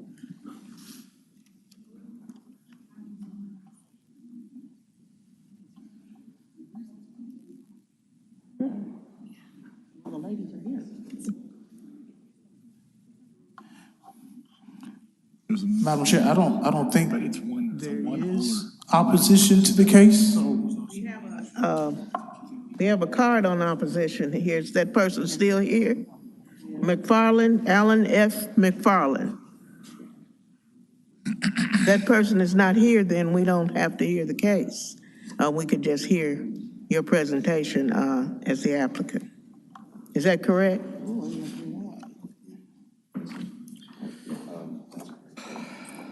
Somebody gave us a card, they didn't get it.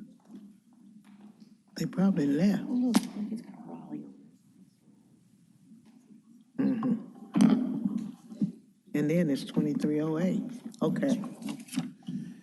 All right.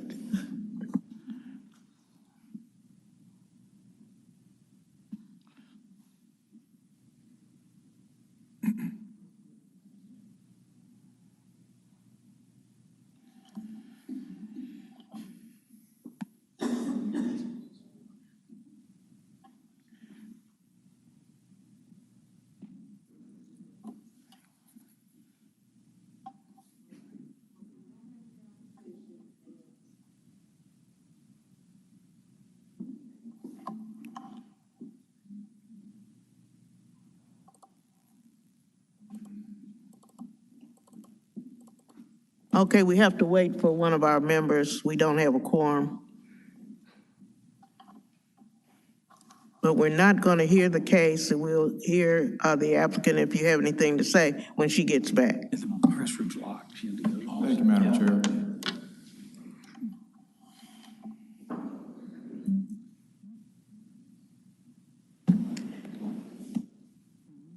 The second time, you're supposed to read the title too. That's the case number. I mean, the second time. Right, yeah, I did. You just read the number the last time. Raleigh correspondence to people.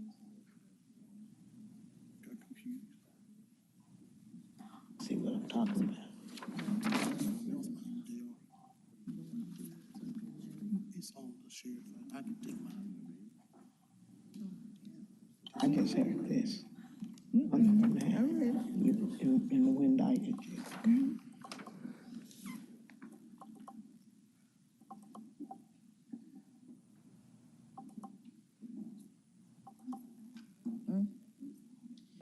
No, I'm talking about the second time you read the other one. Yeah, I did. I said all of that Okay. correspondence to.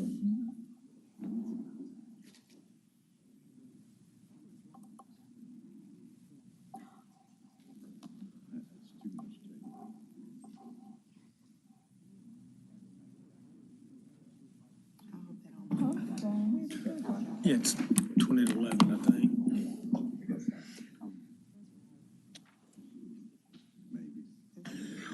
Exactly.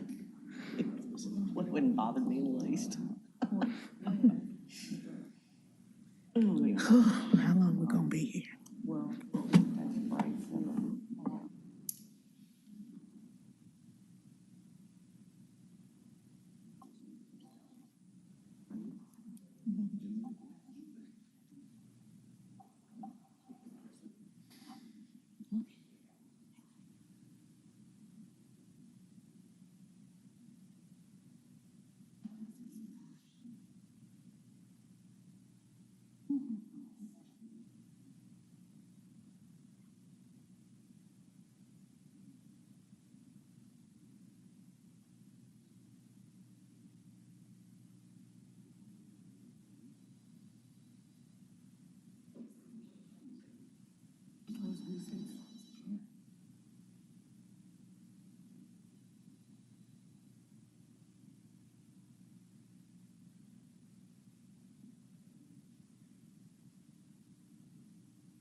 We're ready for your presentation, Mr. Brittenham, if you'd like to say something. Madam Chair, I'll yield the presentation, please, ma'am, Okay, and ask for the vote, please. to okay, approve. all right.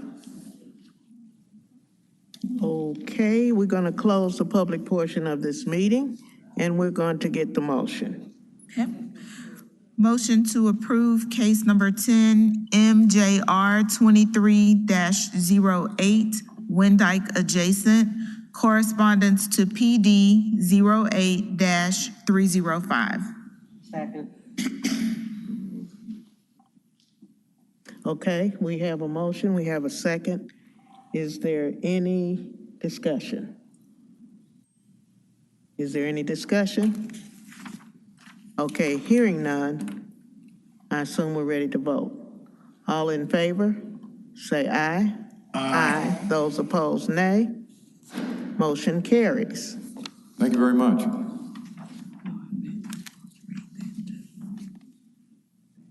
Didn't have any opposition, so we just decided to push forward. I didn't see that. I put it on the end of that. That's how she does it, but you can do it the way you want it. The last line down. See my last line? Yeah, I added it. Name all I didn't understand that. Okay. All right. I'm sorry, we're ready for the next one, Madam Chair.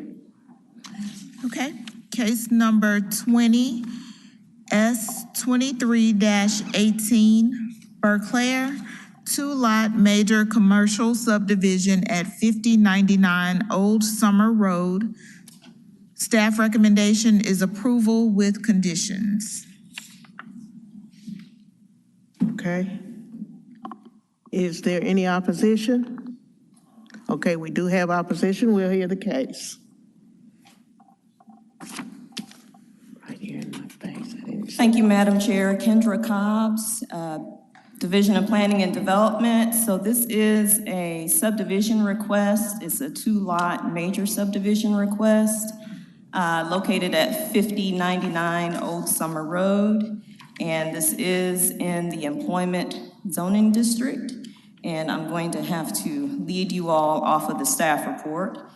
So as I stated, it's a two-lot major subdivision, and it's a re-subdivision of lots 1 and 2 of Russell and Estridge subdivision. And that is an older subdivision plat that has been recorded. And this is, even though it's just 2 lots, it has to be requested to the board because it is a re-subdivision of a previously approved subdivision. So looking at the location on the map, this is, like I stated, 5099 Old Summer Road. So it is just south of Summer Avenue and north of Sam Cooper Boulevard. And this is the Berclair area. And the current subdivision plat that has been recorded, this is from 1925, and it's lots 1 and 2. And this is a view of the property. It's an aerial view, and it's outlined in yellow. And looking at the zoning, as I've stated, it is the employment district, and we have employment district zoning surrounding the property. The only other zoning district is to the south, and that is residential single-family zoning. So the uses in the area are primarily commercial. To the west, we do have, looks like that's the office use. And here are some photos of the site. This is looking at 5099 Old Summer Road, which is a current business. And this is a view of on-site from the south or the rear of the property. And then views to the west and then also to the east. And so this Up here, we have on the screen the plat as requested, the subdivision as requested. So we have Lot 1, which would be where the existing building would be placed.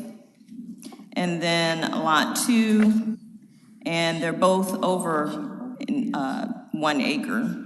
And they do meet the lot development requirements. Lot 2 is a flag lot, but it does meet our requirements per the code.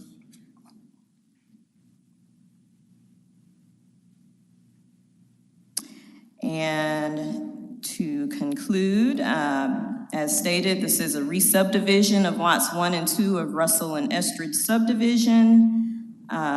The subdivision would create a 1.97 acre lot, and that is where the current building 5099 Old Summer Road exists. And then there will be an additional lot 2, which will be 1.26 acres.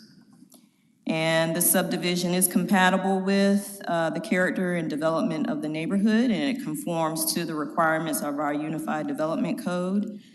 Staff does recommend approval with the conditions of the final plat that would be required, and a note on the final plat stating that Lot 2 would provide access for Lot 1 regarding fire services. And that concludes my report. I'm happy to answer any questions. Thank you. Any questions of staff at this time? Hearing none, we're ready for Mr. Whitaker, name and address, to come up and make your presentation. David Bray with Bray Firm, 2950 Stage Plaza North. We're in agreement with all of the staff conditions. Just to give you guys a little background on this, and if you go back to the aerial view, the owners of this started the process of building a second building, and somewhere in the staff report it says something about that being a storage building, which would be permitted in EMP, but that's not what it is. It's an office building. So they're building some more office space on there. And as they were going through that process, they decided that it might be a good idea to go ahead and subdivide this in case there's a change in ownership later, or if they want to sell off that one lot. In one of the pictures, you could see the start of that construction. If you have driven down Sam Cooper, there you see where the forms are going in. If you've driven down Sam Cooper, you can see, if you go back to the aerial, it's that area right there is just off of where the storage containers are right now. If you see those storage containers down in the southwest corner. So that new building sort of starts there where the cursor is and comes back to the east. And that'll be on the newly created lot. Everything else out there is going to stay the same. All the parking, all the asphalt that's there now. We'll put ingress, egress, and shared parking agreements over it so that if in the future there is a transfer and lot 1 and 2 are not under the same ownership, there's no issues with that. And I understand we have opposition, so I'll reserve my time for after that, but I'll be happy to answer any questions you guys have. Okay, thank you. Any questions of Mr. Whitaker at this time? Okay. Pardon? Oh, I'm looking at the owner. Okay, I'm sorry. Sorry about that. Okay, we're ready for the opposition.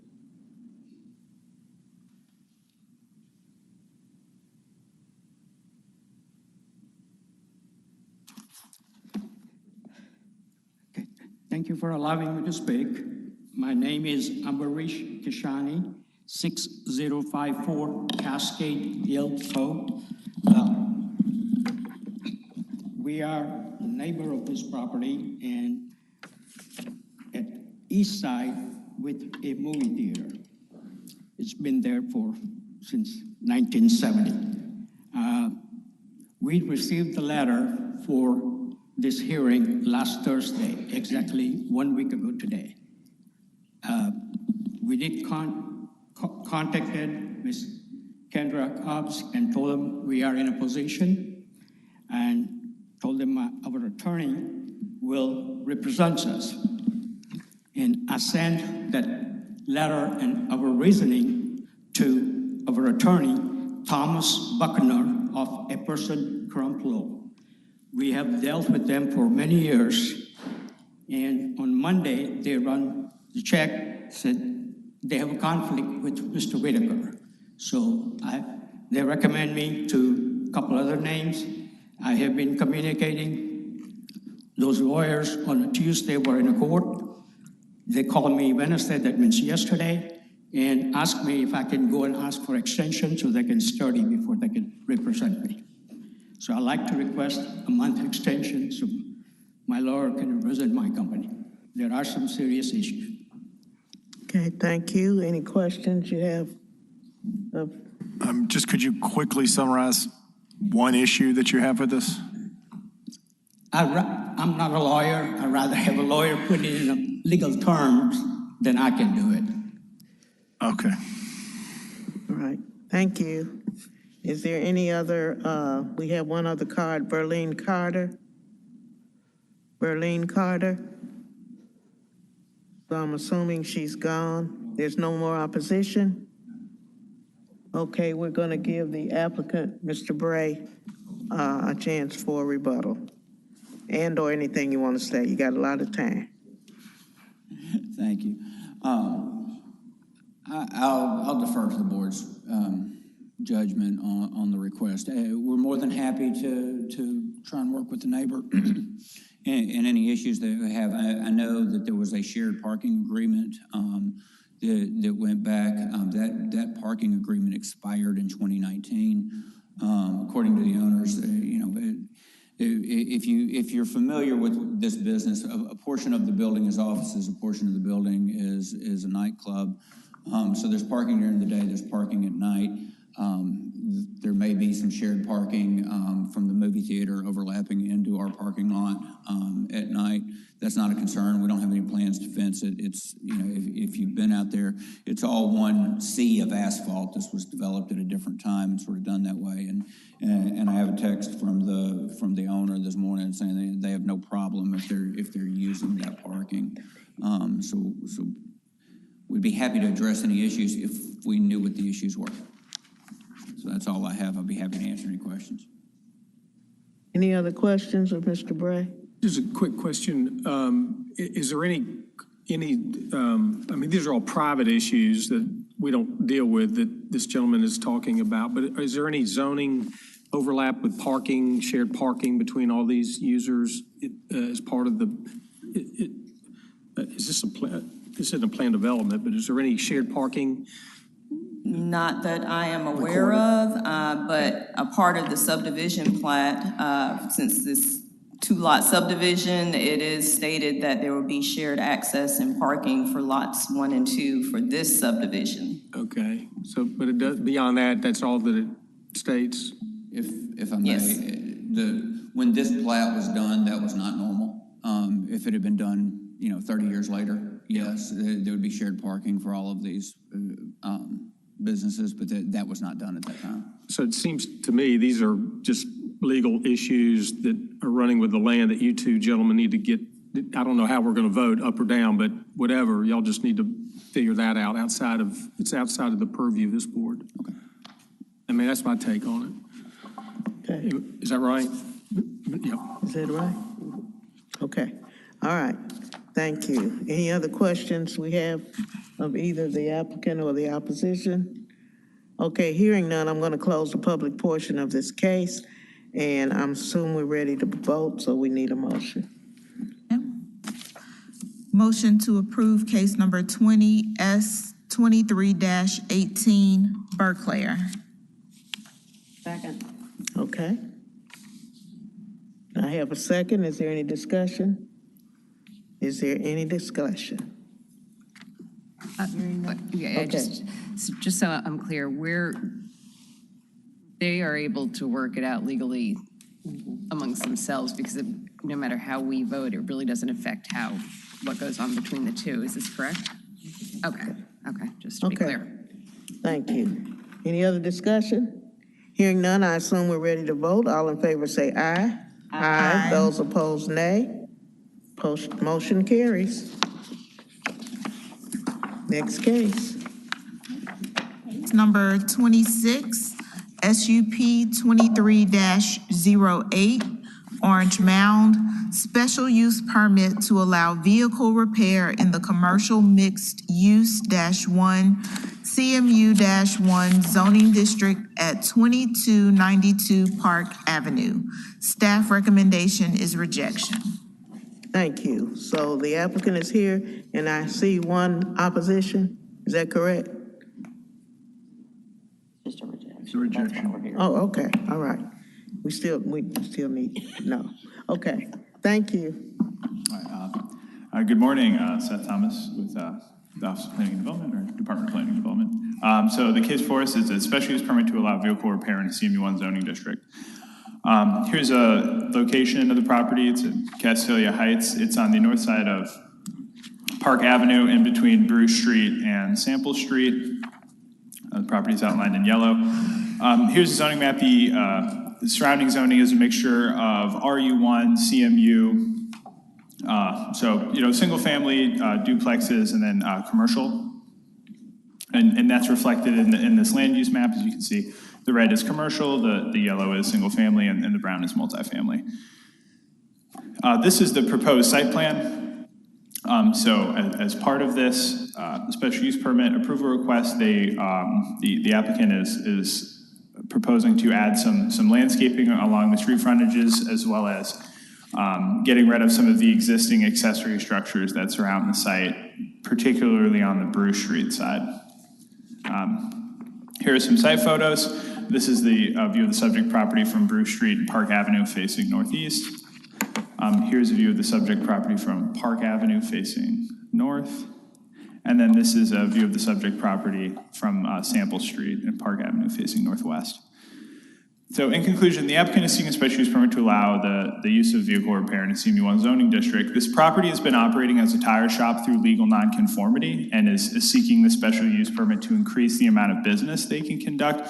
However, in staff's opinion, we feel this project will have a substantial undue adverse effect among adjacent properties, particularly because, if I can, this particular project, it does not conform with the Memphis 3.0 plan. And it's hard to put their stuff on a PowerPoint, so I generally just put it in my staff report and reference it this way. So the area that is within this particular zone within the 3.0 plan is an anchor neighborhood mix of building types. It's predominantly for single family and multifamily housing on the north side of Park Avenue in this particular location. And although the property owner has vested rights as a tire shop, given the amount of auto-related uses along Park in this location within Castalia Heights and Orange Mound, as well as its proximity to Lamar Avenue, which has gone through a myriad of substantial down zonings to reduce the amount of auto-related uses.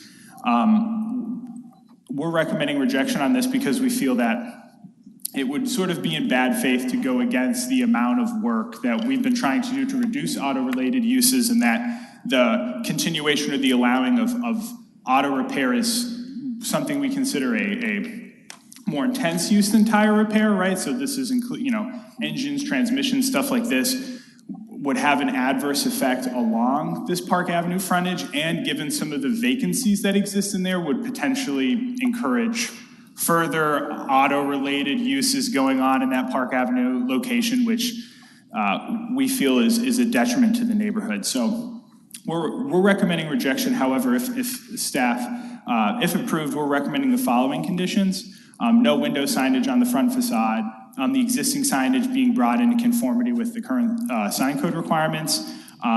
The selling and scrapping of individual vehicle parts is prohibited, and the storage and display of tires within the public right-of-way is also prohibited. That concludes my staff report, and I'm free to answer any questions. Thank you. Thank you. I do have a question, Seth. So if they keep operating like they are and don't close, basically don't need a building permit or a certificate of occupancy at any time, so they can just keep operating like they are as a car place to fix cars or tire shop. Could you limit I guess my question is, if they wanted to make these improvements, but we gave them a time limit, basically you basically put in that, in 3 years, you have to come back. I guess what I'm saying is, if you leave it like it is, they're just going to continue to operate as a tire place. But they obviously want to improve the site. But long-term planning, based on the comp plan, doesn't want this use on this site.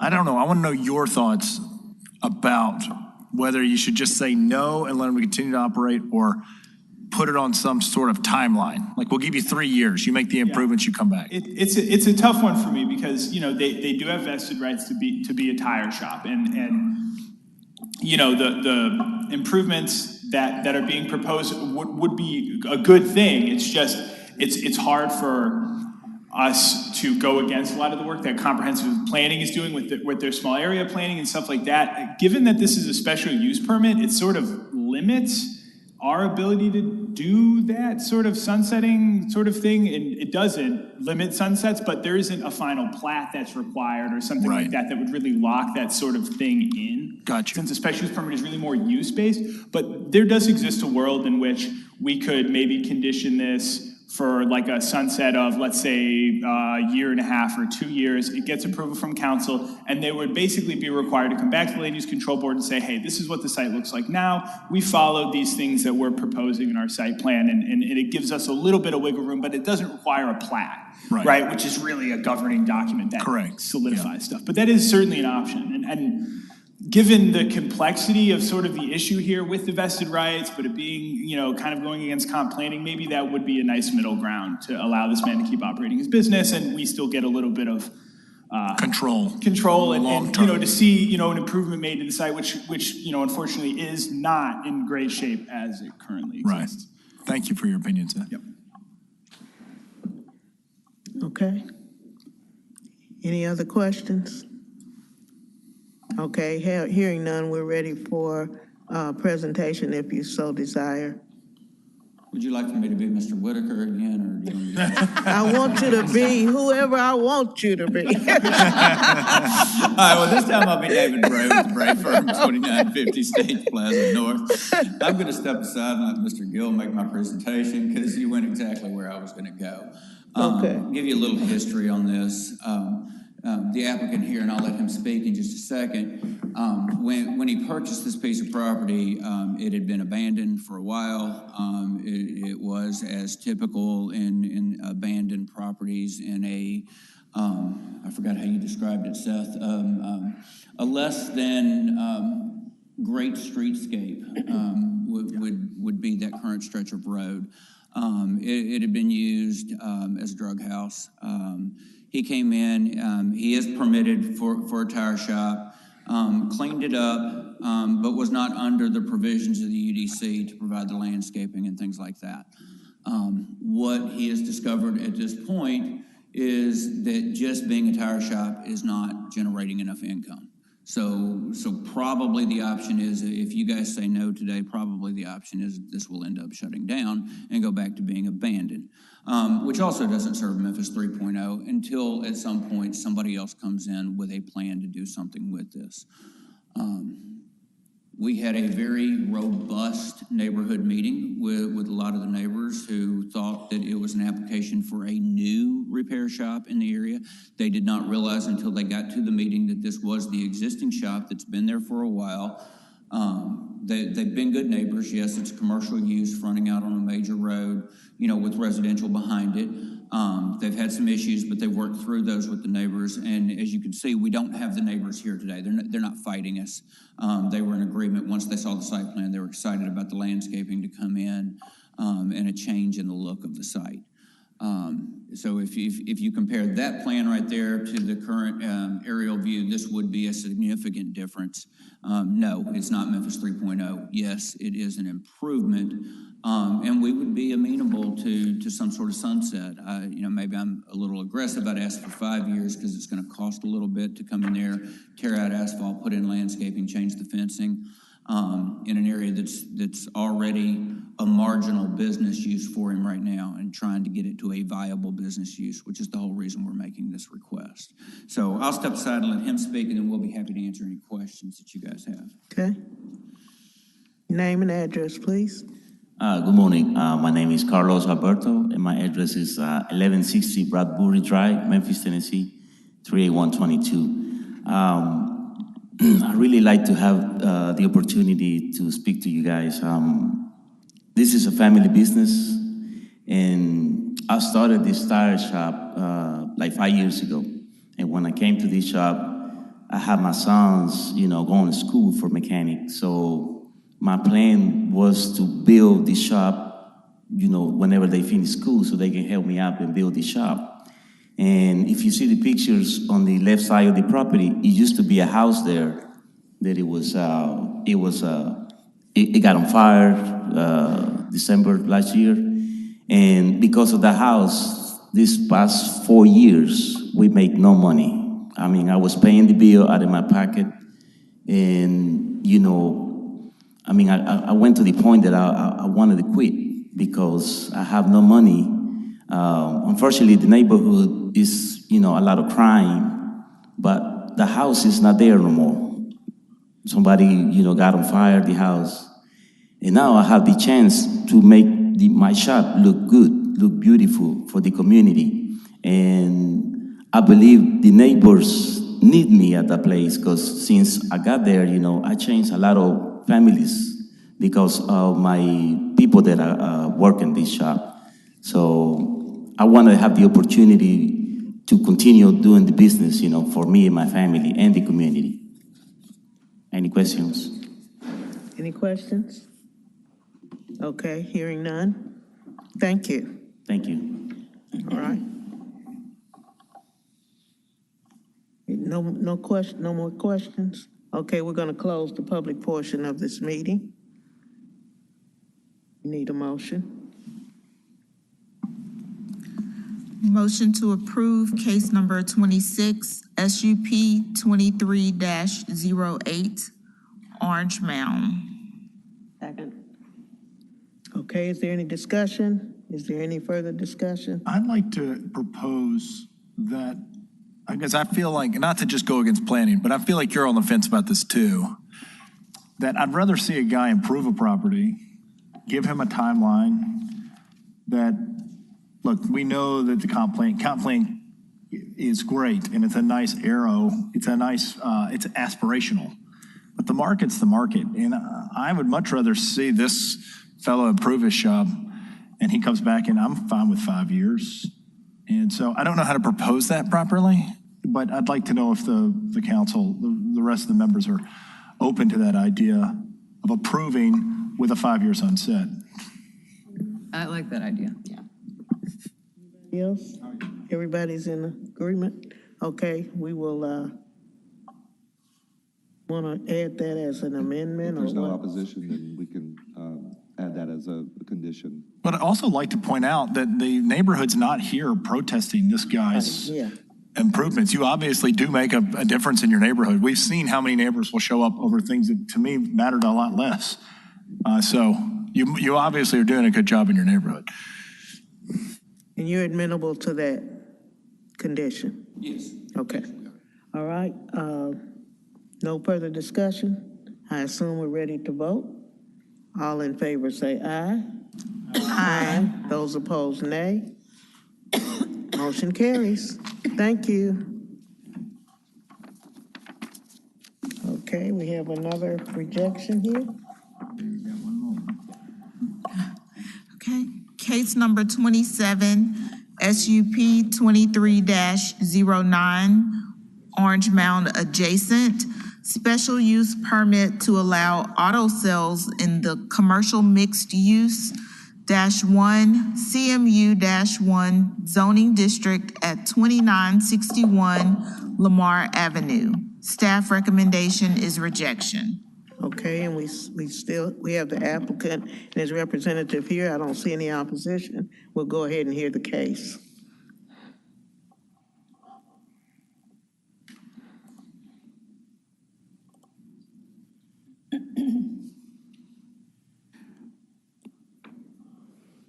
Good morning once again. Joe McKenzie staff. This is for the SUP on 2961 on Lamar Avenue. As soon as it will pull up. All right. This is for a a used car sale, vehicle sales, special use permit to allow the auto sales, excuse me. Its location, it is Orange Mound adjacent. Like I said, it's right off of Lamar Avenue. That's a location map as well as a vicinity map, zoning map. The current, is currently zoned commercial mixed use, and it abuts residential on all sides except towards the south. Obviously, that's another commercial lot. And as you can see that with the land use map as well. These are just some of the photos. I juxtaposed the site photo of 2023 and 2022, as you can see up on the screen, because it was a car lot or some kind of vehicle operations business, and then it went out of business, and it was out of business for either right at a year or just under a year.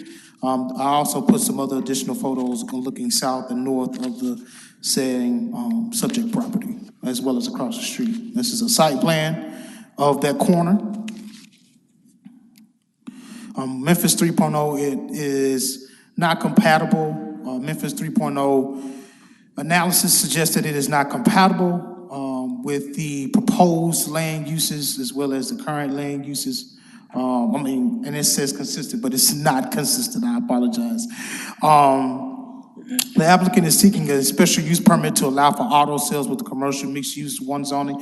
Back in 2020, the Memphis City Council voted to downzone this entire street for the very purpose to deter auto-centric uses on this specific street. And this was, like I said, this was just done back in 2020. The parcel had not been an operable business for at least 1 year. It's not consistent with Memphis 3.0, and it would be a direct contradiction to approve this in regards to the comprehensive rezoning that was enacted by Memphis City Council to discourage the auto-centric uses within this corridor. It would be substantial and undue, and it would create a substantial and undue adverse effect upon the adjacent properties and for the character of the neighborhood as well as the general welfare of that community. And if you have any, that concludes my presentation. I'm here for any questions. Any questions of Mr. McKenzie? Okay. If the applicant would like to make a presentation, you're welcome. Yes, ma'am. If I'd lost that last one, I was going to go back to being Mr. Whitaker, but this is David Bray again, the Bray firm, 2950 Stage Plaza North. This is similar to the last case in that, again, Memphis 3.0 is I think the word you used was aspirational, and that would be great if that's where we were right now. The difference in this and the last case is that right now the property is vacant. My client purchased the property about 3 years ago. It has been an auto dealership for about 40 years. And then a little over a year ago, it went vacant. It's set vacant. It is set up, it is configured as an auto dealership. I mean, that's how it has been built. And yes, you know, according to Memphis 3.0, there might be something that is a better use, but right now it is sitting there vacant. And vacant, if you compare the site plan again to what's there, the asphalt goes all the way out to the road. There's no landscaping. It's an unattractive site, and it's not really producing anything on the tax rolls. If my client is allowed to reopen a car dealership there, there's at least a use in that place. And again, we'd be agreeable to the idea. I hadn't thought about it before this morning with the sunset provision. As Lamar Avenue changes, as the intent of 3.0 moves down the line and it changes the character of that neighborhood, it might not be appropriate 5 years from now. But right now, this is an appropriate use on that site, and using it and improving it to meet the standards of the UDC would be an improvement over it being vacant as it is today. And as you can see, we had our neighborhood meeting, and in this case, we did not have a robust neighborhood meeting. No one showed up, and no one is here in opposition today objecting to this. So you want to add anything? Good morning, everyone. My name is Nihal Khwaja. I live in 533 Greywood Lane.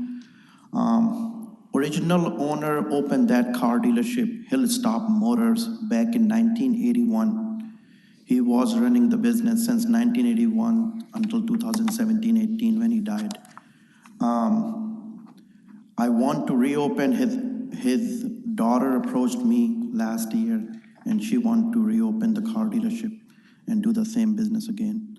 Right now, as abandoned property look bad, but we want to go ahead and fix the property right way and open the used car dealership.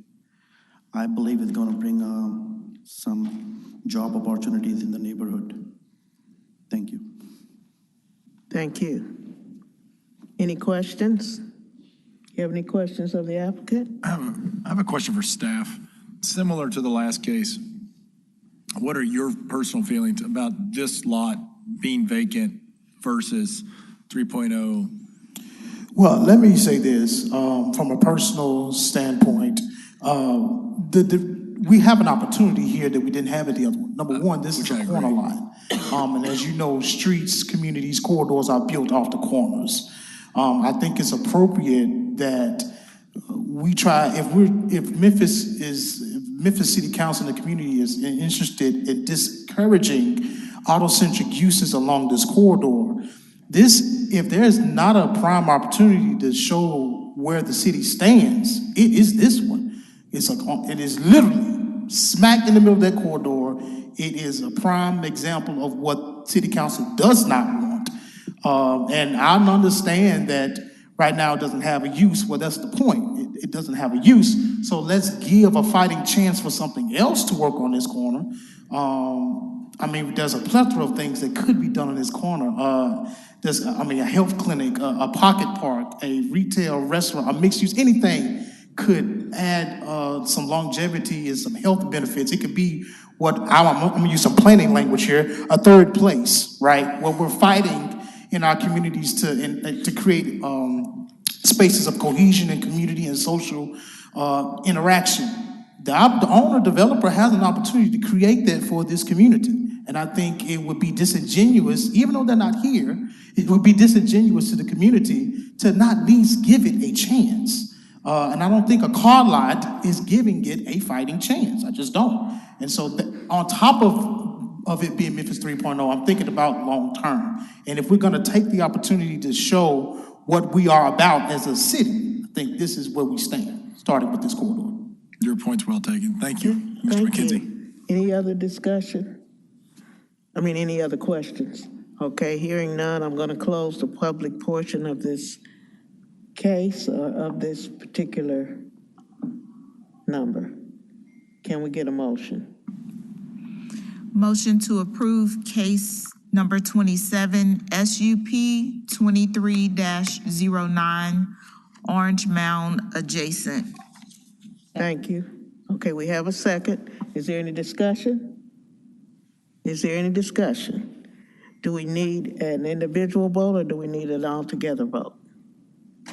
We can do it individual if you'd like. Okay. All right. Mr. Gill? No. Ms. Wilbanks? No. Mr. Tolles? No. Mr. Fleming? Ms. O'Connell? Vice Chair Lyles Wallace? No. Chair Sharp? No. Motion fails. Thank you very much. Is there anything else for the record that we need to discuss? Okay, hearing none, meeting is adjourned.